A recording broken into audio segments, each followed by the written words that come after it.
ਚਾਹੇ ਉਹ ਨੌਵੇਂ ਪਾਤਸ਼ਾਹ ਦੀ ਸ਼ਹੀਦੀ ਬਾਰੇ ਜੇ ਸਭ ਤੋਂ ਪਹਿਲਾ ਸਰੋਤ ਹੈ ਤਾਂ ਗੁਰੂ ਗੋਬਿੰਦ ਸਿੰਘ ਮਹਾਰਾਜ ਜੀ ਦੀ ਰਚਨਾ ਹੈ।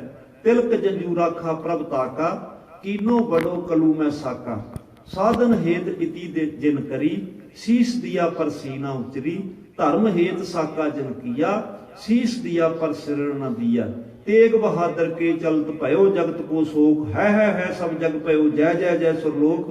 ये पहली प्रमाणक हवाला गुरु गोबिंद सिंह महाराज जी ने अपने पिता गुरु तेग बहादुर महाराज जी की शहादत का वेरवा विचित्र नाटक में दर्ज किया। और आप ये सारे जानते हैं कि 10वें पातशाह के प्रकाश दिहाड़े दे तही प्रकाश हमारा पयो, पटना शहर विखे भव लियो। ये विश्व भर दे विच शब्द गायन किए जाते हैं। ਜਿਹੜੇ ਲੋਕਾਂ ਨੂੰ ਵਿਚਿੱਤਰ ਨਾਟਕ ਦੀ ਨਹੀਂ ਸਮਝ ਆਈ, ਵਿਚਿੱਤਰ ਦਾ ਮਤਲਬ ਹੀ ਹੁੰਦਾ ਵਿਚਿੱਤਰ, ਵਿਚਿੱਤਰ ਹੁੰਦਾ ਅਸਚਰਜਜਨਕ। ਹੁਣ ਜਿਹੜਾ ਅਸਚਰਜਜਨਕ ਹੀ ਜਿਹਦਾ ਨਾਮ ਹੈ ਤੇ ਕੁਦਰਤੀ ਆ ਪੜਨ ਵਾਲਾ ਵੀ ਅਸਚਰਜ ਹੋਏਗਾ। ਪਰ ਪੜਨ ਵਾਲਾ ਇੰਜ ਤਾਂ ਨਾ ਕਰੇ ਕਿ ਜੇ ਉਹਨੂੰ ਸਮਝ ਨਹੀਂ ਆਈ तो झंडा चक के ये कह दे कि गलत है। गलत नहीं है, साडी सोच गलत है, साडी पढ़न की दृष्टि गलत है, साडी व्याख्याकारी गलत हो सकती है। इसलिए तो साडे बुजुर्गों ने अरदास विच एक शब्द बड़ा प्यारा पाया, सेही प्यारे मेल जिन्ना मिलिया तेरा नाम चितावे। ਉਹਦਾ ਕਾਰਨ है ਉਹ ਕਹਿੰਦੇ हे सतगुरु ਉਹੋ ਹੀ प्यारे मेली जिन्हां दे मिलण दे नाल तेरा नाम चितावे। ਅਸੀਂ ਬਾਣੀ ਬਾਣੇ ਨਾਲ ਜੁੜੇ ਰਹੀਏ, ਗੁਰੂ ਗ੍ਰੰਥ ਪੰਥ ਨਾਲ ਜੁੜੇ ਰਹੀਏ। ਕਦੀ ਉਹ ਨਾ ਮਿਲਾ ਦੇਈ ਜਿਹੜੇ ਤੇਰੇ ਸਿਧਾਂਤਾਂ ਤੋਂ ਹੀ ਤੋੜਨ ਵਾਲੇ ਹੋਣ, ਜਿਹੜੇ ਤੇਰੀ ਮਰਜ਼ਾਦਾ ਤੋਂ ਹੀ ਤੋੜਨ ਵਾਲੇ ਹੋਣ, ਜਿਹੜੇ ਸਾਡੇ ਵਿਸ਼ਵਾਸਾਂ ਨੂੰ ਹੀ ਤੋੜਨ ਵਾਲੇ ਹੋਣ। ਤਾਂ ਮੇਰਾ ਖਿਆਲ ਜਿਹੜੇ ਇਹੋ ਜਿਹੇ ਪਿਆਰੇ ਨੇ ਉਹਨਾਂ ਦੀ ਸਾਨੂੰ ਲੋੜ ਵੀ ਨਹੀਂ ਹੈ, ਜਿਹੜੇ ਸਾਨੂੰ ਸਾਡੇ ਸਿਧਾਂਤ ਤੋਂ, ਮਰਜ਼ਾਦਾ ਤੋਂ, ਸਾਡੀ ਪਰੰਪਰਾ ਤੋਂ, ਸਾਡੇ ਗ੍ਰੰਥਾਂ ਤੋਂ ਤੋੜਨ ਵਾਲੇ ਹੋਣ। ਔਰ ਇਸੇ ਤਰ੍ਹਾਂ ਨਦੌਣ ਦਾ ਯੁੱਧ, ਭੰਗਾਣੀ ਦਾ ਯੁੱਧ, ਇਹ ਸਾਰੇ ਹਵਾਲੇ गुरु गोबिंद सिंह महाराज जी ने दिते ने। हरीचंद जां बहुत सारे राजियां दे नाम भी इहदे विच दर्ज ने। और इतिहासक दृष्टि तो वाचो तो पहाड़ी राजियां दे सारे उस समय दे नाम ने, इहदे च कोई किंतु परंतु नहीं हो सकता। एक गल खास करके जदों आपां जफरनामा पढ़दे हां, जफर फारसी विच फतेह नूं कहंदे आ, नामा खत नूं कहंदे आ। इह है फतेह दा खत। और ये जिहड़ा फतेह दा खत है ਇਹਦੇ ਵਿੱਚ ਇਤਿਹਾਸਕ ਹਵਾਲੇ ਵੀ ਬੜੇ ਨੇ। ਮੈਂ ਉਸ ਦਿਨ ਬੇਨਤੀ ਕੀਤੀ ਸੀ ਕਿ ਚੌਹਾਂ ਸਾਹਿਬਜ਼ਾਦਿਆਂ ਦੀ ਸ਼ਹੀਦੀ ਬਾਰੇ ਸਭ ਤੋਂ ਪਹਿਲਾਂ ਗੁਰੂ ਗੋਬਿੰਦ ਸਿੰਘ ਮਹਾਰਾਜ ਜੀ ਨੇ ਲਿਖਿਆ, ਬਾਕੀ ਸਾਰੇ ਹੀ ਸਰੋਤ ਉਸ ਤੋਂ ਬਾਅਦ ਦੇ ਨੇ। ਕਿਉਂਕਿ ਇਸ ਤੋਂ ਪਹਿਲਾਂ ਕੁਝ ਵੀ ਨਹੀਂ ਲਿਖਿਆ ਗਿਆ। ਮੌਖਿਕ ਰੂਪ ਵਿੱਚ ਸਾਰਿਆਂ ਨੂੰ ਪਤਾ ਲੱਗ ਗਿਆ ਕਿ ਸਤਿਗੁਰਾਂ ਦੇ ਸਾਹਿਬਜ਼ਾਦੇ ਸ਼ਹੀਦ ਹੋ ਗਏ। ਪਰ ਇਹਦਾ ਹਵਾਲਾ सब तो पहला गुरु गोबिंद सिंह महाराज जी लिखते ने, चेहा शुद्ध के चू बचका कुछ चार के बाकी बिमानदस्त पेची दे मार। की होया? चेहा शुद्ध के चू के तू बचगा बच्चे कुछ चार, मेरे चार पुत्र को के मार दिते जां शहीद कर दिते। के बाकी बिमानदस्त, दस्त है पिछे है, पेची दे मार, पेची दे मार है कुंडलिया सप। कुंडलिया सप मैं बेनती करता हूं कि रवायत है साडी भारती सभ्याचार दी कि जिहदे कुंडलिया सप लड़ जाए ओहदियां 7 पुश्तां नाश हुंदियां ने। ये साडा लोक मुहावरा सी, भारती संस्कृति दा, भारती सभ्याचार दा। गुरु गोबिंद सिंह महाराज जी ने इहनूं फारसी दे विच इस रूप विच अंकित कीता कि औरंगजेब बादशाह नूं भी पता है कि कुंडलिया सप जी दे लड़े ओहदियां 7 पुश्तां नाश हुंदियां ने।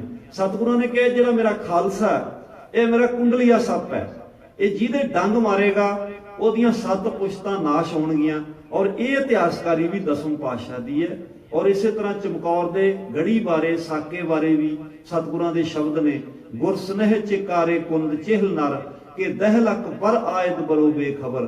के मेरे 40 भुखण भाणे मर्द, चिहल नर 40 पर दह लख पर आयत बाहरों कौन? तेरी लखां दी फौज। 10 लख का मतलब वैसे 10 लाख है, तेरी 10 लाख फौज मेरे चेहल नर 40 मर्द।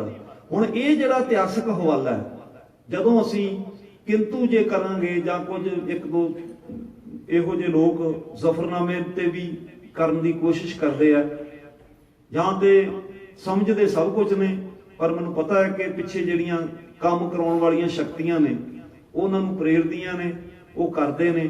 पर ये जिहड़ा इन्ना डूंघे हवाले जिहड़े गुरु गोबिंद सिंह महाराज जी की इस रचना दे विच ने, ਔਰ ਇਹ ਸਾਡਾ ਸਭ ਤੋਂ ਪ੍ਰਮਾਣਿਕ ਪਹਿਲਾ ਇਤਿਹਾਸਕ ਸਰੋਤ ਹੈ, ਜੋ ਲਿਖਣ ਵਾਲਾ ਸਤਿਗੁਰੂ ਔਰ ਸਤਿਗੁਰੂ ਦੇ ਪਰਿਵਾਰ ਨਾਲ ਹੀ ਸਾਰਾ ਕੁਝ ਇਹ ਵਾਪਰਿਆ।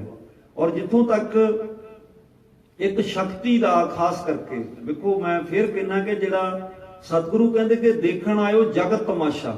ਹੁਣ ਜਗਤ ਤਮਾਸ਼ੇ ਦੇ ਵਿੱਚ ਜੇ ਆਪਾਂ ਦੇਖੀਏ ਕਿ ਕਿਸੇ ਦੇ ਘਰ ਵਿੱਚ ਇੱਕ ਮੌਤ ਹੋ ਜਾਏ ਤੇ ਉਹ ਸੁਨੇਹਾ ਨਹੀਂ ਦੇ ਸਕਦਾ ਹੁੰਦਾ ਰਿਸ਼ਤੇਦਾਰਾਂ ਨੂੰ ਵੀ ਸਾਡੇ ਘਰ ਮੌਤ ਹੋ ਗਈ, ਦੂਜੇ ਉਹਦੇ ਰਿਸ਼ਤੇਦਾਰ ਦੱਸਦੇ ਨੇ ਵੀ ਫਲਾਣੇ ਦੇ ਘਰ ਵਾਪਰ ਗਿਆ। ਇੱਕ ਪਾਸੇ ਅਨੰਦਪੁਰ ਸਾਹਿਬ ਛੱਡਿਆ, ਮਾਤਾ ਜੀ ਸ਼ਹੀਦ ਹੋਏ, ਚਾਰੇ ਪੁੱਤਰ ਸ਼ਹੀਦ ਹੋਏ, ਫੌਜਾਂ ਸ਼ਹੀਦ ਹੋਈਆਂ, ਬਹੁਤ ਕੁਝ ਦੁਨੀਆ ਦੀਆਂ ਨਜ਼ਰਾਂ ਵਿੱਚ ਤਹਿਸ ਨਹਿਸ ਹੋਇਆ।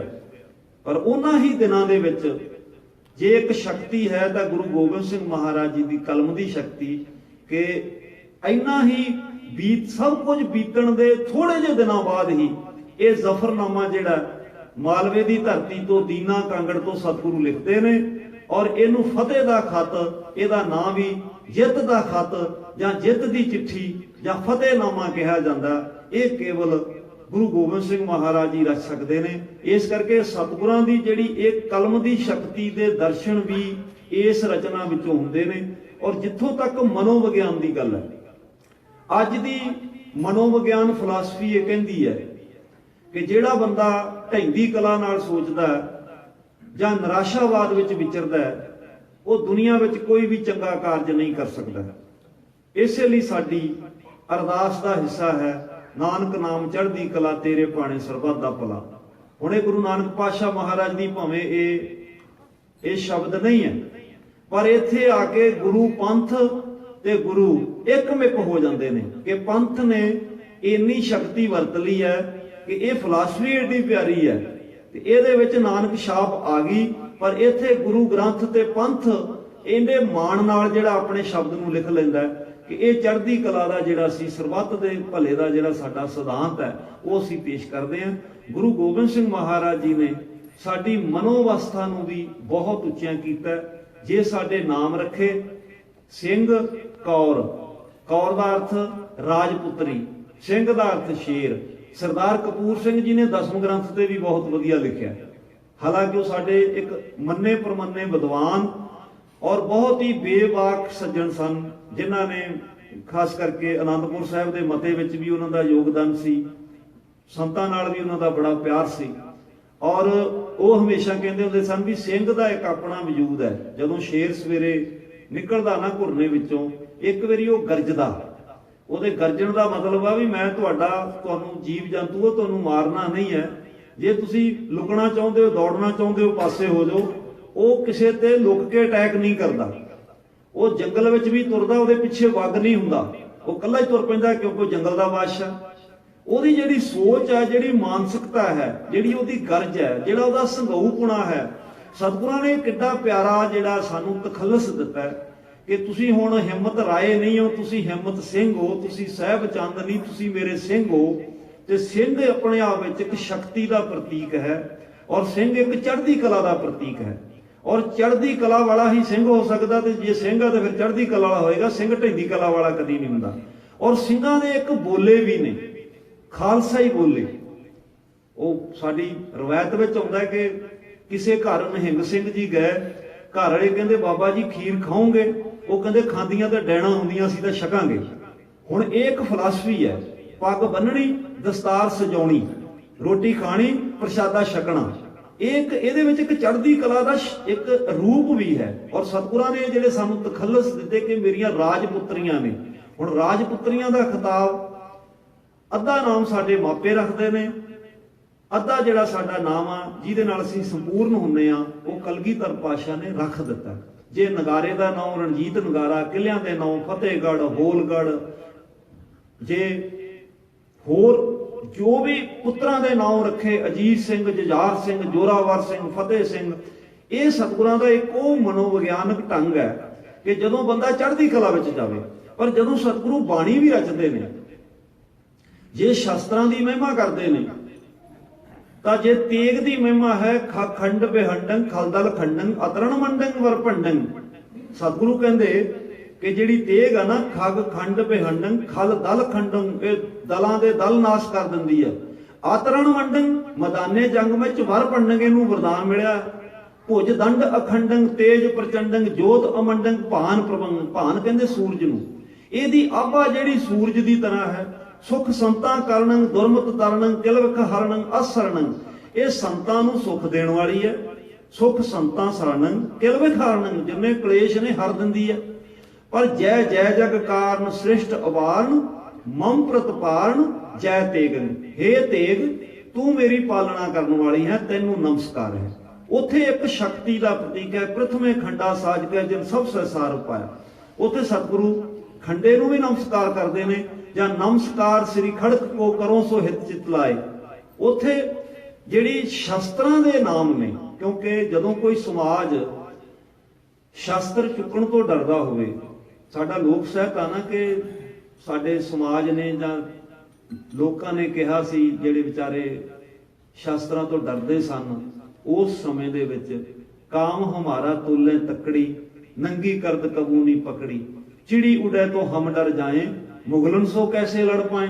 ਕਹਿੰਦੇ ਅਸੀਂ ਤਾਂ ਤਕੜੀਆਂ ਤੁਕੜੀਆਂ ਤੋਲਣ ਵਾਲੇ ਆ, ਮਾੜਾ ਮੋਟਾ ਸੌਦਾ ਸਾਦਾ ਤੋਲ ਲਿਆ, ਤੇ ਅਸੀਂ ਤਾਂ ਕਦੀ ਨੰਗੀ ਕਰਦ ਵੀ ਨਹੀਂ ਪਕੜੀ, ਕਿਉਂਕਿ ਔਰੰਗਜ਼ੇਬ ਦੇ ਰਾਜ ਦੇ ਵਿੱਚ ਇੰਨਾ ਜ਼ੁਲਮ ਸੀਗਾ ਕਿ ਘਰ 'ਚ ਕੋਈ ਸ਼ਸਤਰ ਰੱਖਦਾ ਹੀ ਨਹੀਂ ਸੀ, ਤਾਂ ਕਰਦ ਰੱਖਣ ਤੋਂ ਵੀ ਡਰਦੇ ਸਨ। ਕਹਿੰਦੇ ਜੇ ਚਿੜੀ ਉੱਡਦੀ ਹੈ ਅਸੀਂ ਤਾਂ ਡਰ ਜਾਂਦੇ ਆ, ਐਡੇ ਐਡੇ ਮੁਗਲਾਂ ਨਾਲ ਕਿਵੇਂ ਲੜਾਂਗੇ।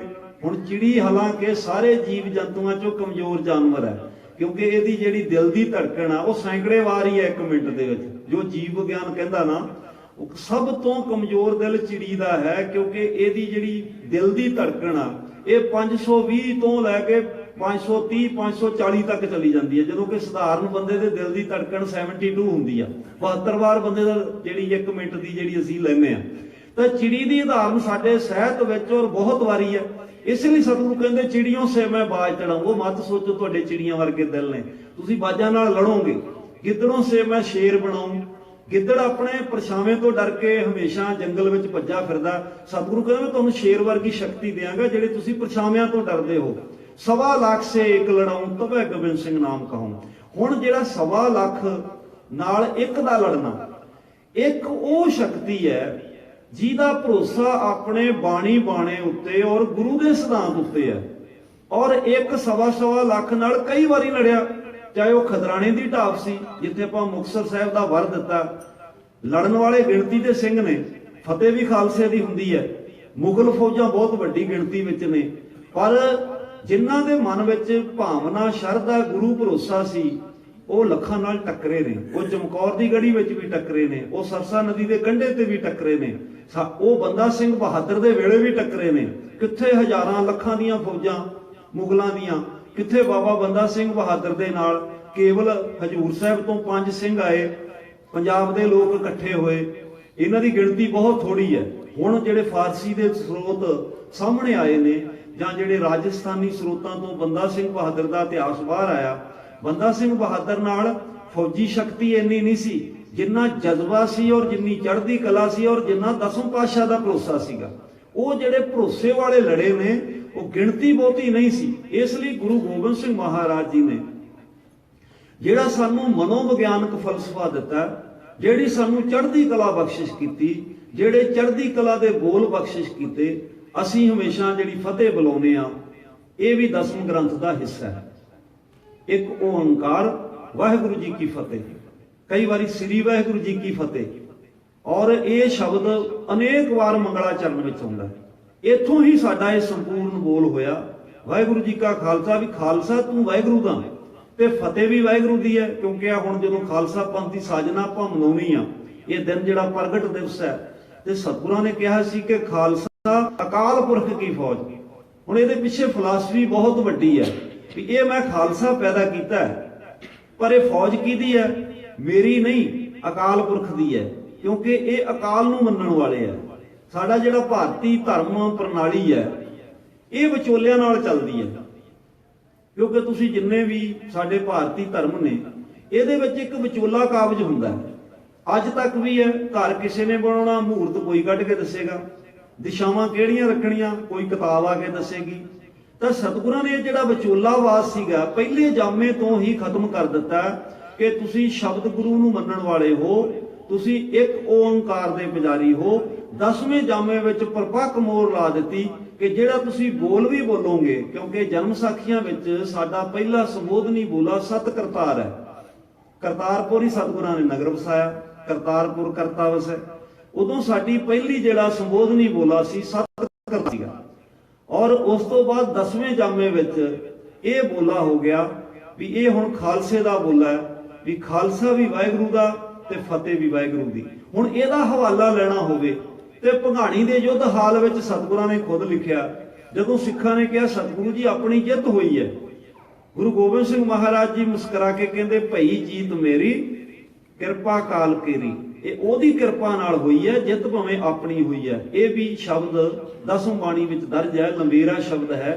ਔਰ ਉਹਦੇ ਵਿੱਚ ਇਹ ਤੁਹਾਨੂੰ ਹਰ ਗੱਲ ਦੀ ਜਿਹੜੀ ਹੈ ਪਿਛੋਕੜ ਦੇ ਵਿੱਚ ਉਹਦਾ ਵਜੂਦ ਮਿਲ ਜਾਂਦਾ। ਇਸ ਲਈ ਜਿਹੜੇ ਸਾਡੇ ਸੰਬੋਧਨੀ ਬੋਲੇ ਨੇ ਇਹ ਸਾਰੇ ਸਤਿਗੁਰਾਂ ਦੇ ਸਮੇਂ ਵਿੱਚ ਵਿਕਸਿਤ ਹੋਏ, ਚੜ੍ਹਦੀ ਕਲਾ ਵਿੱਚ ਇਹ ਪੈਦਾ ਹੋਏ ਔਰ ਇਹਦੇ ਨਾਲ ਖਾਲਸੇ ਦਾ ਸਵੈਮਾਨ ਵਧਿਆ। ਔਰ ਸਤਿਗੁਰਾਂ ਨੇ ਜਦੋਂ ਖਾਲਸੇ ਦੀ ਮਰਜ਼ਾਦਾ ਸਥਾਪਿਤ ਕੀਤੀ, ਇਹ ਮਰਜ਼ਾਦਾ ਵੀ ਦਸਮ ਗ੍ਰੰਥ ਵਿੱਚ ਦਰਜ ਹੈ। ਜਦੋਂ ਸਤਿਗੁਰੂ ਕਹਿੰਦੇ ਇਨਹੀ ਕੀ ਕਿਰਪਾ ਕੇ ਸਜੇ ਹਮ ਹੈ, ਨਹੀਂ ਮੋਸੋ ਗਰੀਬ ਕਰੋੜ ਪਰੇ। ਕਹਿੰਦੇ ਵੀ ਇਹ ਜਿਹੜੀ ਸਾਰੀ ਸ਼ਕਤੀ ਹੈ ਇਹ ਸਾਰੀ ਮੇਰੇ ਖਾਲਸੇ ਦੀ ਹੈ, ਮੇਰੇ ਸਿੱਖਾਂ ਦੀ ਹੈ। ਨਹੀਂ ਤਾਂ ਦੁਨੀਆ ਉੱਤੇ ਬੜੇ ਨਤਾਣੇ ਨਮਾਣੇ ਫਿਰਦੇ ਨੇ ਤੇ ਹਉ ਖਾਲਸੇ ਕੋ ਖਾਲਸਾ ਮੇਰੋ ਓਤ ਪੋਤ ਸਾਗਰ ਬੰਦੇਰੋ। ਇਹ ਸਰਬਲੋ ਗ੍ਰੰਥ ਵਿੱਚ ਲੰਬੇਰਾ ਸ਼ਬਦ ਹੈ। ਇਹ ਵਿਸਾਖੀ ਵਾਲੇ ਦਿਨ ਵਿਸ਼ਵ ਪੱਧਰ ਤੇ ਗਾਇਆ ਜਾਣਾ। ਖਾਲਸਾ ਮੇਰੋ ਰੂਪ ਹੈ ਖਾਸ, ਖਾਲਸੇ ਮੈਂ ਹਉ ਪਰਮ ਨਿਵਾਸ। ਫਿਰ ਸਤਿਗੁਰੂ ਕਹਿੰਦੇ ਖਾਲਸਾ ਮੇਰੋ ਪਿੰਡ ਪ੍ਰਾਣ। ਪਿੰਡ ਕਹਿੰਦੇ ਸਰੀਰ ਨੂੰ, ਇੱਥੋਂ ਹੀ ਸਾਡਾ ਪਿੰਡ ਸ਼ਬਦ ਪ੍ਰਚਲਿਤ ਹੋਇਆ। ਜਦੋਂ ਬਹੁਵਚਨ ਚ ਪਿੰਡ ਆ ਗਏ ਤੇ ਬਹੁਤ ਸਾਰੇ ਸਰੀਰਾਂ ਦਾ ਜਿਹੜਾ ਇਕੱਠ ਆ ਉਹ ਵੀ ਪਿੰਡ ਹੈ। ਪਰ ਜੀਓ ਪਿੰਡ ਸਭ ਤੇਰੀ ਰਾਸ, ਮੇਰੀ ਜਾਨ ਵੀ ਤੇਰੀ ਤੇ ਮੇਰਾ ਪਿੰਡ ਸਰੀਰ ਵੀ ਤੇਰਾ। ਉਦੋਂ ਸਤਿਗੁਰੂ ਕਹਿੰਦੇ ਖਾਲਸਾ ਮੇਰੋ ਪਿੰਡ ਪ੍ਰਾਣ, ਮੇਰਾ ਸਰੀਰ ਵੀ ਖਾਲਸਾ, ਮੇਰੇ ਪ੍ਰਾਣ ਵੀ ਖਾਲਸਾ। ਖਾਲਸਾ ਮੇਰੀ ਜਾਨ ਕੀ ਜਾਨ, ਮੇਰੀ ਜਾਨ ਦੀ ਵੀ ਜਾਨ ਮੇਰਾ ਖਾਲਸਾ। ਰੋਮ ਰੋਮ ਜੇ ਰਸਨਾ ਪਾਉ ਤਦ ਖਾਲਸਾ ਜਸ ਤੇ ਗਾਉ। ਜੇ ਮੇਰੇ ਰੋਮ ਰੋਮ ਦੇ ਵਿੱਚ ਵੀ ਰਸਨਾ ਹੋਵੇ ਮੈਂ ਆਪਣੇ ਖਾਲਸੇ ਦਾ ਜਸ ਗਾਵਾਂਗਾ। ਇਹ ਸਰਬਲੋ ਗ੍ਰੰਥ ਵਿੱਚ ਸ਼ਬਦ, ਇਹ ਜਿਹੜਾ ਸ਼ਬਦ ਆਉਂਦਾ ਸਰਬਲੋ ਗ੍ਰੰਥ ਦਾ ਵੀ ਅਜੇ ਡੂੰਘਾ ਅਧਿਐਨ ਹੋਏਗਾ। ਪਰ ਇਸ ਤੋਂ ਪਹਿਲਾਂ ਸਤਿਗੁਰੂ ਦਸਮ ਗ੍ਰੰਥ ਦੇ ਵਿੱਚ ਖਾਲਸੇ ਦੀ ਮਹਿਮਾ ਰਚਨ ਕਰਦੇ ਨੇ ਕਿ ਖਾਲਸੇ ਦੀ ਮਰਜ਼ਾਦਾ ਕੀ ਹੈ। ਸਤਿਗੁਰੂ ਕਹਿੰਦੇ ਜਾਗਤ ਜੋਤ ਜਪੈ ਨਿਸਵਾਸਰ। ਦਿਨ ਰਾਤ ਜਿਹੜਾ ਜਾਗਤ ਜੋਤ ਨੂੰ ਇੱਕ ਅਕਾਲ ਦੀ ਬੰਦਗੀ ਕਰੇਗਾ। ਏਕ ਬਿਨਾ ਮਨ ਨੈਕ ਨਾਮ, ਇੱਕ ਤੋਂ ਬਿਨਾ ਕਿਸੇ ਦੂਸਰੇ ਨੂੰ ਮਨ ਵਿੱਚ ਨਹੀਂ ਲਿਆਏਗਾ। ਪੂਰਨ ਪ੍ਰੇਮ ਪ੍ਰਤੀਤ ਸਜੈ ਵਰਤ ਗੋਰ ਮੜੀ ਮਠ ਭੂਲ ਨਾ ਮਾਨੇ। ਜਿਹਦੇ ਮਨ ਵਿੱਚ ਪੂਰਨ ਪ੍ਰੀਤ ਹੋਏਗੀ ਆਪਣੇ ਪ੍ਰਭੂ ਦੀ, ਉਹ ਕਿਸੇ ਗੋਰ ਦਾ ਅਰਥ ਹੈ ਕਬਰ, ਕਿਸੇ ਮੜੀ ਮੁਰਦਿਆਂ ਦੀ ਯਾਦ ਵਿੱਚ ਬਣਦੀ ਹੈ। ਮੱਠ ਵੀ ਧਰਮਾਂ ਦੇ ਵਿੱਚ ਬਣਾਏ ਜਾਂਦੇ ਨੇ ਕਬਰਾਂ ਮੜੀਆਂ ਦੇ ਰੂਪ ਵਿੱਚ। ਮੇਰਾ ਖਾਲਸਾ ਕਿਸੇ ਵੀ ਕਬਰ ਨੂੰ, ਮੜੀ ਨੂੰ, ਮੱਠ ਨੂੰ ਕਿਤੇ ਵੀ ਮੱਥਾ ਨਹੀਂ ਟੇਕੇਗਾ। ਤੀਰਥ ਦਾਨ ਦਇਆ ਤਪ ਸੰਜਮ ਏਕ ਬਿਨਾ ਨ ਏਕ ਬਿਸ਼ਾਨੈ। ਪੂਰਨ ਜੋਤ ਜਗੈ ਘਟ ਮੈਂ ਤਬ ਖਾਲਸ ਤਾਹੇ ਨ ਖਾਲਸ ਜਾਣਾ। ਮੈਂ ਕਹਿੰਦੇ ਖਾਲਸੇ ਨੂੰ ਤਦ ਮੰਨਦਾ ਜੇ ਪੂਰਨ ਜੋਤ ਇਹਦੇ ਹਿਰਦੇ ਵਿੱਚ ਜਗਦੀ ਹੋਏਗੀ, ਇਹਦਾ ਭਰੋਸਾ ਇੱਕ ਅਕਾਲ ਦੇ ਉੱਤੇ ਹੋਏਗਾ ਤੇ ਫੇਰ ਇਹ ਮੇਰਾ ਖਾਲਸਾ ਹੈ। ਜੇਕਰ ਕਿਸੇ ਕਬਰ ਮੜੀ ਨੂੰ ਮੰਨੇਗਾ ਤਾਂ ਮੈਂ ਇਹਨੂੰ ਆਪਣਾ ਖਾਲਸਾ ਨਹੀਂ ਮੰਨਦਾ। ਇਹ ਬੜੀ ਪਿਆਰੇ ਵਚਨ ਵੀ ਨੇ, ਆਪਣੇ ਖਾਲਸੇ ਨੂੰ ਸੁਚੇਤ ਵੀ ਕੀਤਾ। ਔਰ ਇਹ ਜਿਹੜਾ ਖਾਸ ਕਰਕੇ ਗੁਰੂ ਗੋਬਿੰਦ ਸਿੰਘ ਮਹਾਰਾਜ ਜੀ ਨੇ ਪਹਿਲੇ ਜਾਮੇ ਵਿੱਚ ਗੁਰੂ ਨਾਨਕ ਪਾਤਸ਼ਾਹ ਕਹਿੰਦੇ ਨੇ ਤੰਤ ਮੰਤ ਪਖੰਡ ਨਾ ਜਾਣਾ ਰਾਮ ਹਿਰਦੇ ਮਨ ਮਾਨੇ। ਸੂਈ ਰਾਗ ਦੇ ਵਿੱਚ ਪਹਿਲੇ ਜਾਮੇ ਵਿੱਚ ਆਪਣੇ ਸਿੱਖ ਨੂੰ ਸੁਚੇਤ ਕੀਤਾ ਵੀ ਇਹ ਤੰਤਰ ਮੰਤਰ ਜਿਹੜਾ ਪਖੰਡ ਕਰਮ ਚੱਲਦਾ ਨਾ ਇਸ ਦੁਨੀਆ ਦੇ ਉੱਤੇ, ਸਤਿਗੁਰੂ ਕਹਿੰਦੇ ਮੈਂ ਇਹਨੂੰ ਕੁਝ ਵੀ ਨਹੀਂ ਜਾਣਦਾ ਕਿਉਂਕਿ ਪ੍ਰਮਾਤਮਾ ਦਾ ਨਾਮ ਮੇਰੇ ਹਿਰਦੇ ਵਿੱਚ ਹੈ। ਪਰ 10ਵੇਂ ਜਾਮੇ ਵਿੱਚ ਫੇਰ ਆਪਣੇ ਖਾਲਸੇ ਨੂੰ ਪ੍ਰੇਰ ਲੈਂਦੇ ਨੇ। ਨਮੋ ਮੰਤਰ ਮੰਤਰਿੰਗ, ਨਮੋ ਜੰਤਰ ਜੰਤਰਿੰਗ, ਨਮੋ ਇਸ਼ਟੇ ਇਸ਼ਟੇ, ਨਮੋ ਤੰਤਰ ਤੰਤਰਿੰਗ। 10ਵੇਂ ਜਾਮੇ ਵਿੱਚ ਉਹੀ ਰੂਪ ਫੇਰ ਹੈ। ਫੇਰ ਕਹਿੰਦੇ ਪ੍ਰਭੂ ਤੇਰਾ ਨਾਮ ਹੀ ਜੰਤਰਾਂ ਮੰਤਰਾਂ ਤੰਤਰਾਂ ਤੋਂ ਸਭ ਤੋਂ ਸਰਮੌਰ ਤੇਰਾ ਨਾਮ ਹੈ। ਫੇਰ ਸਤਿਗੁਰੂ ਕਹਿੰਦੇ ਜਗ ਆਪਨ ਆਪਨ ਰੁਝਾਨਾ ਪਾਰ ਬ੍ਰਹਮ ਕਾਹੂ ਨਾ ਪਛਾਨਾ। ਇੱਕ ਮੜੀਆਂ ਕਬਰਨ ਮੈਂ ਜਾਹੀ ਦੋਹਾਂ ਮੈਂ ਪਰਮੇਸ਼ਰ ਨਾਈ। ਸਤਿਗੁਰੂ ਕਹਿੰਦੇ ਜਗ ਭਟਕਦਾ ਫਿਰਦਾ, ਕੋਈ ਮੜੀਆਂ 'ਚ ਜਾਂਦਾ, ਕੋਈ ਕਬਰਾਂ 'ਚ ਜਾਂਦਾ। ਇੱਕ ਮੜੀਆਂ ਕਬਰਨ ਵੈ ਜਾਹੀ ਦੋਹੂ ਨੂੰ ਮੈਂ ਪਰਮੇਸ਼ਰ ਨਹੀਂ। ਇੱਥੇ ਪਰਮੇਸ਼ਰ ਨਹੀਂ ਹੈ ਦੁਨੀਆ ਦੇ ਲੋਕੋ, ਪਰ ਇਹ ਸਤਿਗੁਰਾਂ ਨੇ ਪਹਿਲਾਂ ਬਾਣੀ 'ਚ ਕਿਹਾ, ਦੁਬਦਾ ਨਾ ਪੜੋ ਹਰ ਬਿਨ ਹੋਰ ਨਾ ਪੂਜੋ, ਮੜੈ ਮਸਾਣ ਨਾ ਜਾਈ। ਗੁਰੂ ਗ੍ਰੰਥ ਸਾਹਿਬ ਮਹਾਰਾਜ ਵਿੱਚ ਦਰਜ ਹੈ, ਸਤਿਗੁਰਾਂ ਨੇ ਬਾਣੀ 'ਚ ਕਿਹਾ ਕਿ ਮੈਂ ਦੁਬਦਾ ਵਿੱਚ ਨਹੀਂ ਹੈ, ਮੈਂ ਪ੍ਰਮਾਤਮਾ ਤੋਂ ਬਿਨਾਂ ਕਿਤੇ ਹੋਰ ਨਹੀਂ ਪੂਜਦਾ। ਤ੍ਰਿਸ਼ਨਾ ਰਾਚਨਾ ਪਰ ਕਰ ਜਾਵਾਂ, ਤ੍ਰਿਸ਼ਨਾ ਨਾਮ ਬਜਾਈ। ਮੈਂ ਐਵੇਂ ਛੋਟੀ ਛੋਟੀ ਲਾਲਸਾ ਦੇ ਵਿੱਚ ਪਿਆ ਹੋਇਆ ਇਹੋ ਜਿਹੇ ਥਾਂ ਤੇ ਨਹੀਂ ਭਟਕਾਂਗਾ, ਮੇਰੀ ਨਾਮ ਨੇ ਹੀ ਮੇਰੀ ਤ੍ਰਿਸ਼ਨਾ ਬੁਝਾ ਦਿੱਤੀ ਹੈ। ਜਦੋਂ ਅਸੀਂ ਦੋਨਾਂ ਗ੍ਰੰਥਾਂ ਦਾ ਸੁਮੇਲ ਕਰਾਂਗੇ ਇਮਾਨਦਾਰੀ ਦੇ ਨਾਲ, ਦਿਆਨਤਦਾਰੀ ਦੇ ਨਾਲ, ਤਾਂ ਇਹ ਇੱਕ ਦੂਜੇ ਦੇ ਪੂਰਕ ਨੇ ਕਿ ਜਿਹੜੀਆਂ ਪੰਕਤੀਆਂ ਗੁਰਬਾਣੀ ਵਿੱਚ ਪਹਿਲੇ ਜਾਮੇ ਵਿੱਚ ਸਤਿਗੁਰਾਂ ਨੇ ਦਰਜ ਕੀਤੀਆਂ ਨੇ, 10ਵੇਂ ਜਾਮੇ ਵਿੱਚ ਵੀ ਉਹ ਨਾਲ ਨਾਲ ਉਹਨਾਂ ਦੀ ਵਿਆਖਿਆਕਾਰੀ ਚੱਲਦੀ ਹੈ। ਔਰ ਜੰਤਰਾਂ ਮੰਤਰਾਂ ਦੇ ਲਗਨ ਸ਼ਗਨ ਤੇ ਰਹਿਤ ਨਰਾਲਮ, ਇਹ ਵੀ ਗੁਰੂ ਗੋਬਿੰਦ ਸਿੰਘ ਮਹਾਰਾਜ ਜੀ ਦਾ ਲੰਬੇਰਾ ਸ਼ਬਦ ਹੈ ਕਿ ਇਹ ਜਿਹੜੇ ਲੋਕੀ ਲਗਨਾਂ ਨੂੰ ਸ਼ਗਨਾਂ ਨੂੰ ਮੰਨਦੇ ਨੇ ਕਿ ਆਹ ਸ਼ਗਨ ਸ਼ੁਭ ਹੁੰਦਾ, ਆਹ ਲਗਨ ਚੰਗਾ ਹੁੰਦਾ, ਇਹ ਸਾਰੇ ਦਾ ਖੰਡਨ ਇਸ ਕਰਕੇ ਕੀਤਾ ਸਤਿਗੁਰਾਂ ਨੇ ਕਿ ਇਹ ਖਾਲਸਾ ਜਿਹੜਾ ਖਾਲਸਾਈ ਰੂਪ ਵਿੱਚ ਨਹੀਂ ਰਹਿ ਸਕੇਗਾ ਜੇਕਰ ਇਹ ਨਿੱਕੇ ਨਿੱਕੇ ਭਰਮਾਂ ਵਿੱਚ ਪੈ ਜਾਏਗਾ।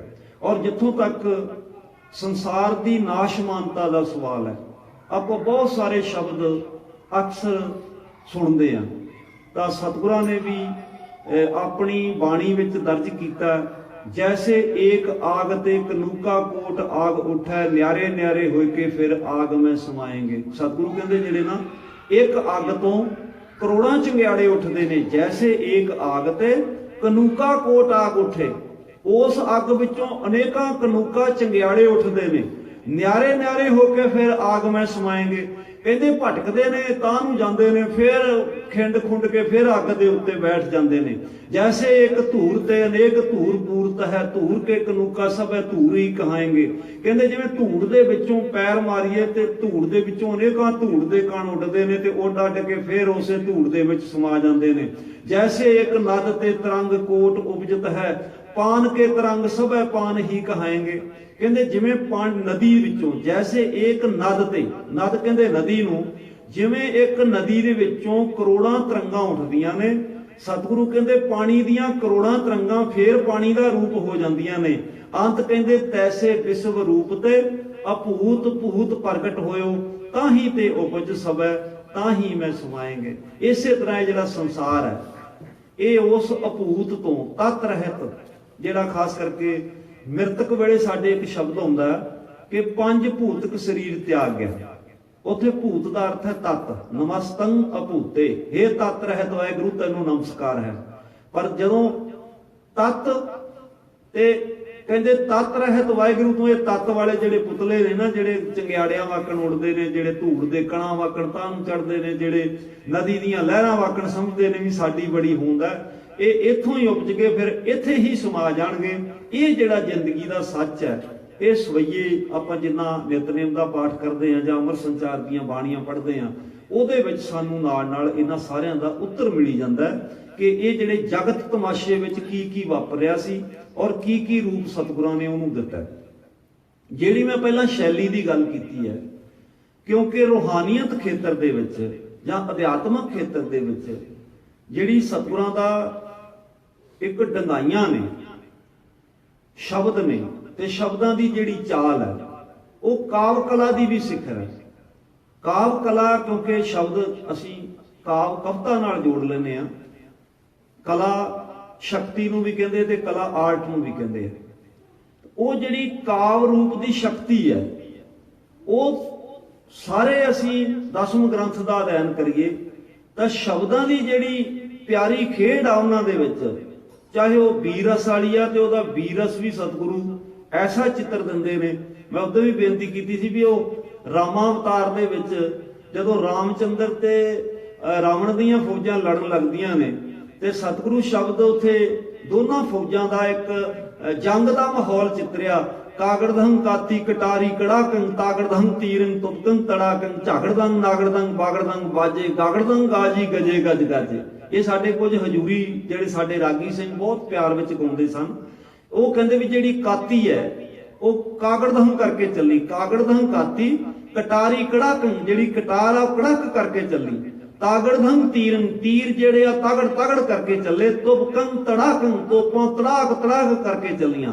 ਅੱਗੇ ਜਿਹੜੇ ਧੌਂਸੇ ਨਗਾਰੇ ਵੱਜਦੇ ਨੇ ਉਹਨਾਂ ਦੇ ਸ਼ਬਦ ਚਿਤਰਨ ਕੀਤਾ ਕਿ ਝਾਗੜਦੰਗ ਨਾਗੜਦੰਗ ਵਾਗੜਦੰਗ ਵਾਜੇ ਗਾਗੜਦੰਗ ਗਾਜੀ ਗਜੇ ਗਜ ਗਾਜੇ। ਉੱਥੇ ਗਾਜੀ ਵੀ ਗੱਜਦੇ ਨੇ, ਉੱਥੇ ਜਿਹੜੇ ਧੌਂਸੇ ਨਗਾਰੇ ਵੱਜਦੇ ਨੇ, ਉਹਨਾਂ ਦੀ ਧੁਨੀ ਆਤਮਿਕ ਚਿੱਤਰਨੇ ਨੂੰ ਕਹਿੰਦੇ ਨੇ। ਕਿ ਕਈ ਵਾਰੀ ਧੁਨੀਆਂ ਦੇ ਚਿੱਤਰ ਵੀ ਸਤਿਗੁਰਾਂ ਨੇ ਇਹੋ ਜਿਹੇ ਚਿੱਤਰੇ ਨੇ ਕਿ ਜੇ ਸੁਣਾਉਣ ਵਾਲੇ ਵਿੱਚ ਜਾਂ ਬੋਲਣ ਵਾਲੇ ਵਿੱਚ ਉਹ ਰੂਪ ਆ ਜਾਏ ਤਾਂ ਉਹ ਜੰਗ ਦਾ ਸੀਨ ਚਿੱਤਰਿਆ ਜਾਂਦਾ ਹੈ। ਔਰ ਜਿੰਨੇ ਛੰਦਾਂ ਦੀ ਚਾਲ ਹੈ, ਜਾਪ ਸਾਹਿਬ ਤੋਂ ਲੈ ਕੇ ਸਵਈਏ ਬਾਣੀ ਵਿੱਚ ਜਾਂ ਬਚਿੱਤਰ ਨਾਟਕ ਵਿੱਚ ਜਾਂ 2400 ਤਾਰਾਂ ਦੀ ਕਥਾ ਵਿੱਚ, ਇਹ ਸ਼ਬਦ ਇੱਕ ਖਾਸ ਰੂਪ ਇਸ ਤਰ੍ਹਾਂ ਚਾਲ ਚੱਲਦੀ ਹੈ ਕਿ ਜਦੋਂ ਅਸੀਂ ਬਚਪਨ ਵਿੱਚ ਰਾਸ਼ਟਰੀ ਗਾਨ ਰਵਿੰਦਰਨਾਥ ਟੈਗੋਰ ਦਾ ਸਾਰੇ ਗਾਉਂਦੇ ਰਹੇ, ਜਨ ਗਣ ਮਨ ਅਧਿਨਾਇਕ ਜੈ ਹੈ ਭਾਰਤ ਭਾਗ ਵਿਦਾਤਾ, ਤੇ ਜਦੋਂ ਸਤਿਗੁਰੂ ਇਸ ਸੰਸਾਰ ਦਾ ਚਿਤਰਨ ਕਰਦੇ ਨੇ, सतगुरु कहते बंग के बंगाली फरंग के फरंग वाली दिल्ली के दिल वाली तेरी आज्ञा में चलते हैं। रो के रहेले माघ देश के मंगेले वीर बंग सी मंगेले पाप पुंज को दलत हैं। गोखा गुण गावे चीन मचीन के देश ने आवे तिब्बती ध्यावे दोख दा को दलत हैं।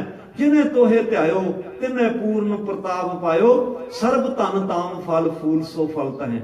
बंग कहते बंगाल नूं, बंग के बंगाली, बंगाल दे बंगाली लोग, फिरंग के फरंग वाली, ये जिहड़े पश्चिमी देशां दे फरंगी लोग, दिल्ली के दिलवाली तेरी आज्ञा में चलता है। ये चाहे फरंगी आउंदे ने, चाहे बंगाली आउंदे ने, चाहे दिल्ली दे दिल वाले लोग ने, हे प्रभु तेरी आज्ञा विच ही चलदे ने। रो के रहेले माघ देश के मंगेले वीर, जिहड़े इस इन्हां देशां दे जिहड़े योधे ने, बंगसी बंगेले पाप पुंज को दलत हैं। फिर सतगुरु कहते गोखा गुण गावे, गोखा कहते गोरखे नूं, कहते गोरखे भी तेरा गुण गाउंदे ने। चीन मचीन के देश न्यावे, ये जिहड़ा एक इलाका है चीन मचीन दे इलाका करके पुरानी जिहड़ियां साडे टीकाकारी दे विच आउंदा है, कहते जिन्हां ने देश नवा दित्ते। तिब्बती ध्यावे दोख दा को दलत है, तिब्बती लोग भी है अकाल पुरख तैनूं ध्याउंदे ने। अंत फिर सिट्टा दिंदे ने जिन्हें तोहे ध्यायो, कहते हे अकाल पुरख जियो जिन्हां ने भी तेरी आराधना की है तिन्ने पूर्ण प्रताप पायो, उन्होंने ही पूर्ण प्रताप पाया। सर्ब धन धाम फल फूल सो फलत है। उन्हां दे घर बार जिवें फलां फुल्लां दे नाल बूटे शिंगारे हुंदे ने कुदरत ने, ते बंदगी करन वालियां दे घर बार उन्हां दा जलौ प्रताप दुनिया विच इसे तरह प्रगट होया। वो चाहे किसी भी धरती का बंदा सी, किसी भी भाषा का बंदा सी, क्योंकि गुरु गोबिंद सिंह महाराज मनुखता दे गुरु ने। कई बारी बोलन वाला छोटी सीमा च आ जाता है। गुरु साहबां दा जिहड़ी देन है वो मानवता दे गुरु ने। उन्होंने इस धरती ते समाज नूं जिउण दी जाच दसी है।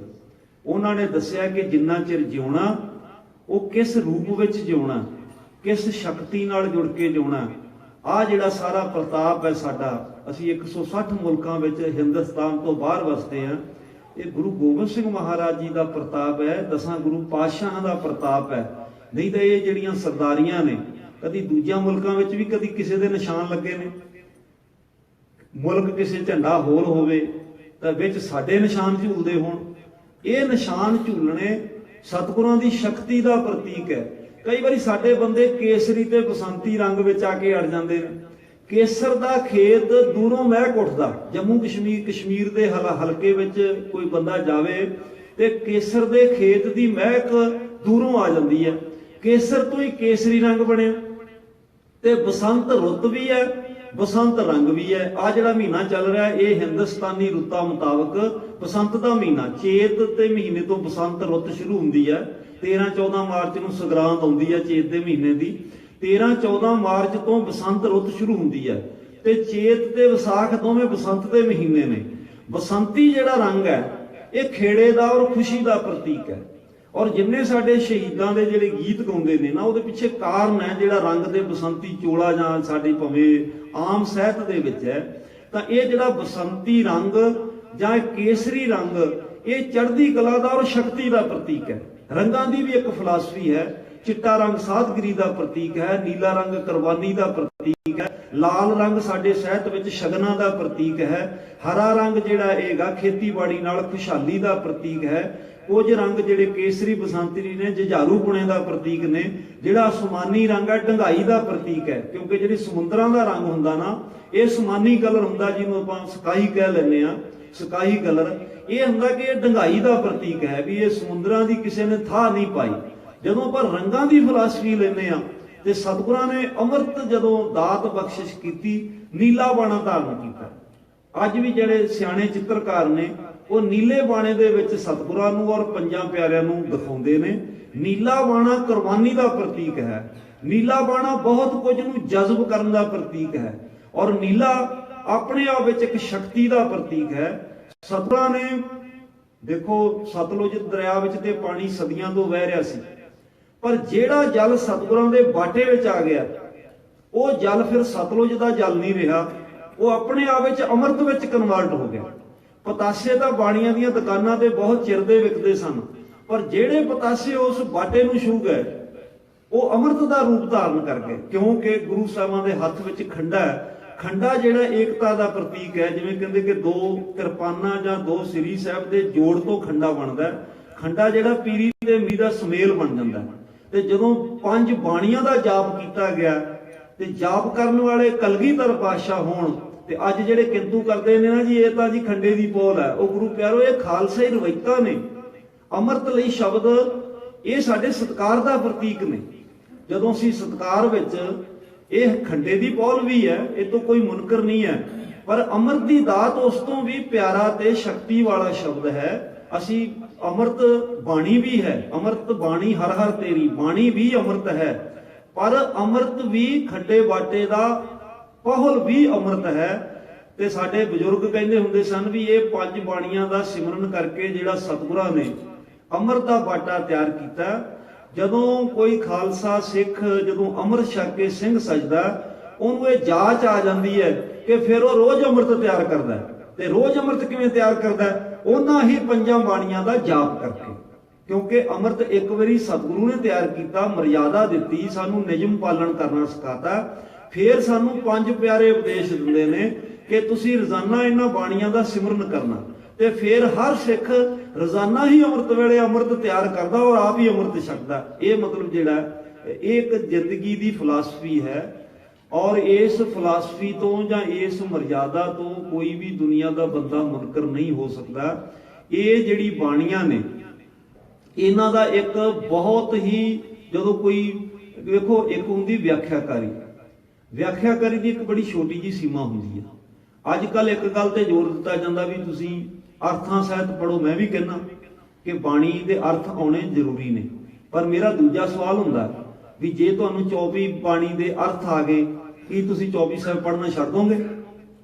ਨਹੀਂ। ਜੇ ਜਪਜੀ ਸਾਹਿਬ ਦੇ ਅਰਥ ਆ ਗਏ, ਕੀ ਪੜ੍ਹਨਾ ਛੱਡ ਦੋਗੇ? ਨਹੀਂ। ਪਰ ਜਿਹੜੀ ਪਿੱਛੇ ਇੱਕ ਛੋਟੀ ਜੀ ਮੈਂ ਜਿਨ੍ਹਾਂ ਲੋਕਾਂ ਦੇ ਮੂੰਹੋਂ ਸੁਣਿਆ, ਉਹ ਕੇਵਲ ਅਰਥਾਂ ਤੇ ਆ ਕੇ ਖੜਦੇ ਨੇ। ਮੈਂ ਵੀ ਕਹਿੰਦਾ ਕਿ ਅਰਥ ਹੋਣੇ ਚਾਹੀਦੇ। ਇਸੇ ਲਈ ਤਾਂ ਆਪਣੇ ਵਿਆਖਿਆਕਾਰ ਆਉਂਦੇ ਨੇ, ਕਥਾਵਾਚਕ ਆਉਂਦੇ ਨੇ, ਸਾਨੂੰ ਅਰਥ ਸਮਝਾਉਂਦੇ ਨੇ, ਔਰ ਅਰਥਾਂ ਦੀ ਸਮਝ ਹੋਣੀ ਚਾਹੀਦੀ ਹੈ, ਸੱਚਮੁੱਚ ਹੋਣੀ ਚਾਹੀਦੀ ਹੈ। ਪਰ ਜਿਹੜਾ ਇਹਦਾ ਦੂਜਾ ਪੱਖ ਹੈ ਕਿ ਕੀ ਅਰਥਾਂ ਤੋਂ ਬਾਅਦ ਸਾਡਾ ਵਿਕਾਸ ਖਤਮ ਹੋ ਜਾਏਗਾ? ਨਹੀਂ। ਅਰਥਾਂ ਤੋਂ ਬਾਅਦ ਅਸੀਂ ਹੋਰ ਵੀ ਰਸ ਨਾਲ ਪੜਾਂਗੇ। ਪਰ ਜਿਹੜਾ ਸਾਡਾ ਪ੍ਰਚਾਰ ਹੋ ਰਿਹਾ ਕਿ ਅਸੀਂ ਨਿਤਨੇਮ ਤੋਂ ਤਾਂ ਸਿੱਖਾਂ ਨੂੰ ਤੋੜਿਆ ਜਾ ਰਿਹਾ ਕਿ ਤੁਸੀਂ ਪਾਠ ਕਰਦੇ ਹੋ ਜੀ, ਇਹਦਾ ਤੋਤੇ ਰੱਟ ਹੁੰਦੀ ਹੈ, ਰੋਜ਼-ਰੋਜ਼ ਪਾਠ ਨਹੀਂ ਕਰੀਦਾ, ਅਰਥ ਹੋਣੇ ਚਾਹੀਦੇ ਆ। ਇਹ ਬੜੀ ਇੱਕ ਖਤਰਨਾਕ ਖੇਡ ਹੈ। ਗੁਰੂ ਗੋਬਿੰਦ ਸਿੰਘ ਮਹਾਰਾਜ ਜੀ ਦਾ ਸ਼ਬਦ ਹੈ, ਅਲਪ ਆਹਾਰ ਸੁਲਪ ਸੀ ਨਿੰਦਰਾ ਦਇਆ ਸ਼ਿਮਾ ਤਨ ਪ੍ਰੀਤ ਸੀਲ ਸੰਤੋਖ ਸਦਾ ਨਿਰਵੈਭੋ ਹੋਵੈਭੋ ਤ੍ਰੈ ਗੁਣ ਅਤੀਤ।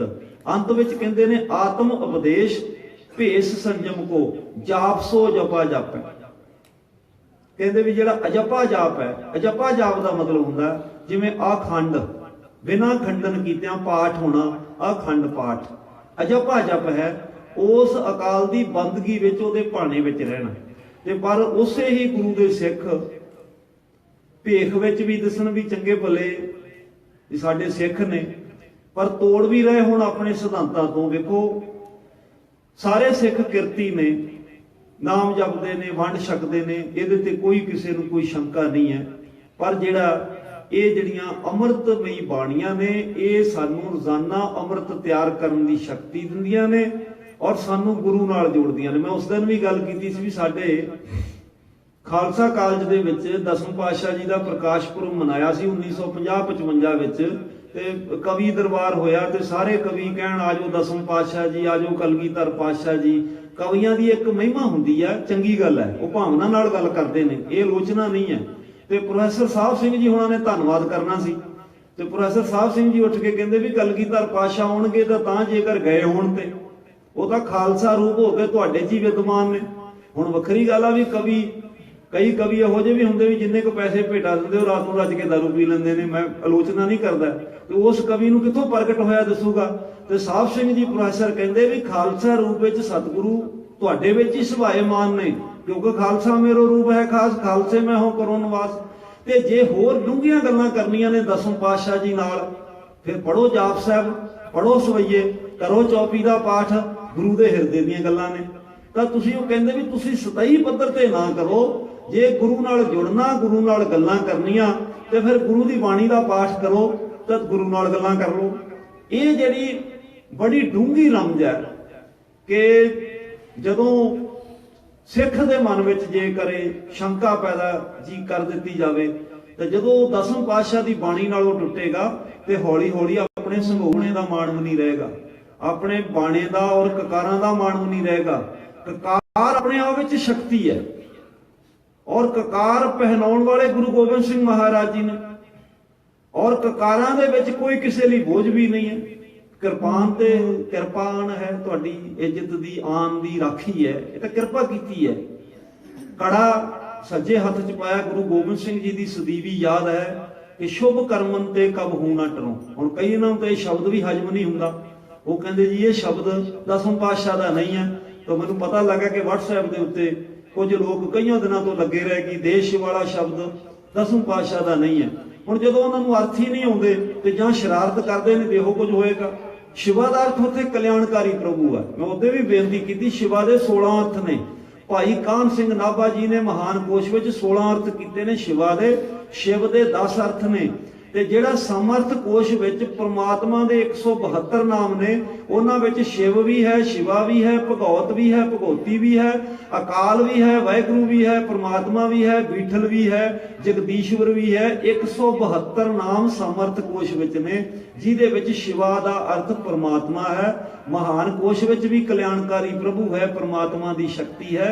ਉੱਥੇ ਤਾਂ ਸਾਨੂੰ ਜਾਚ ਸਿਖਾਈ ਹੈ ਵੀ ਜੇ ਤੁਸੀਂ ਗੈਨ ਵੀ ਕਰੋਗੇ ਨਾ ਇਕੱਠੇ ਹੋ ਕੇ, ਤਾਂ ਅਕਾਲ ਪੁਰਖ ਕੋਲੋਂ ਮੰਗ ਮੰਗਣੀ ਆ ਕਿ ਸ਼ੁਭ ਕਰਮਨ ਤੇ ਕਬ ਹੂ ਨਾ ਟਰੂੰ। ਹੇ ਅਕਾਲ ਪੁਰਖ ਜੀਓ, ਮੈਂ ਸ਼ੁਭ ਕਰਮ ਕਰਨ ਤੋਂ ਕਦੇ ਵੀ ਪਿੱਛੇ ਨਾ ਹਟਾ, ਨਹੀਂ ਡਰਾਂਗਾ, ਨਾ ਡਰੂੰ। ਪਰ ਕਹਿੰਦੇ ਦੁਸ਼ਮਣਾਂ ਨੂੰ ਨਹੀਂ ਡਰਾਂਗਾ, ਦੁਸ਼ਮਣਾਂ ਤੋਂ।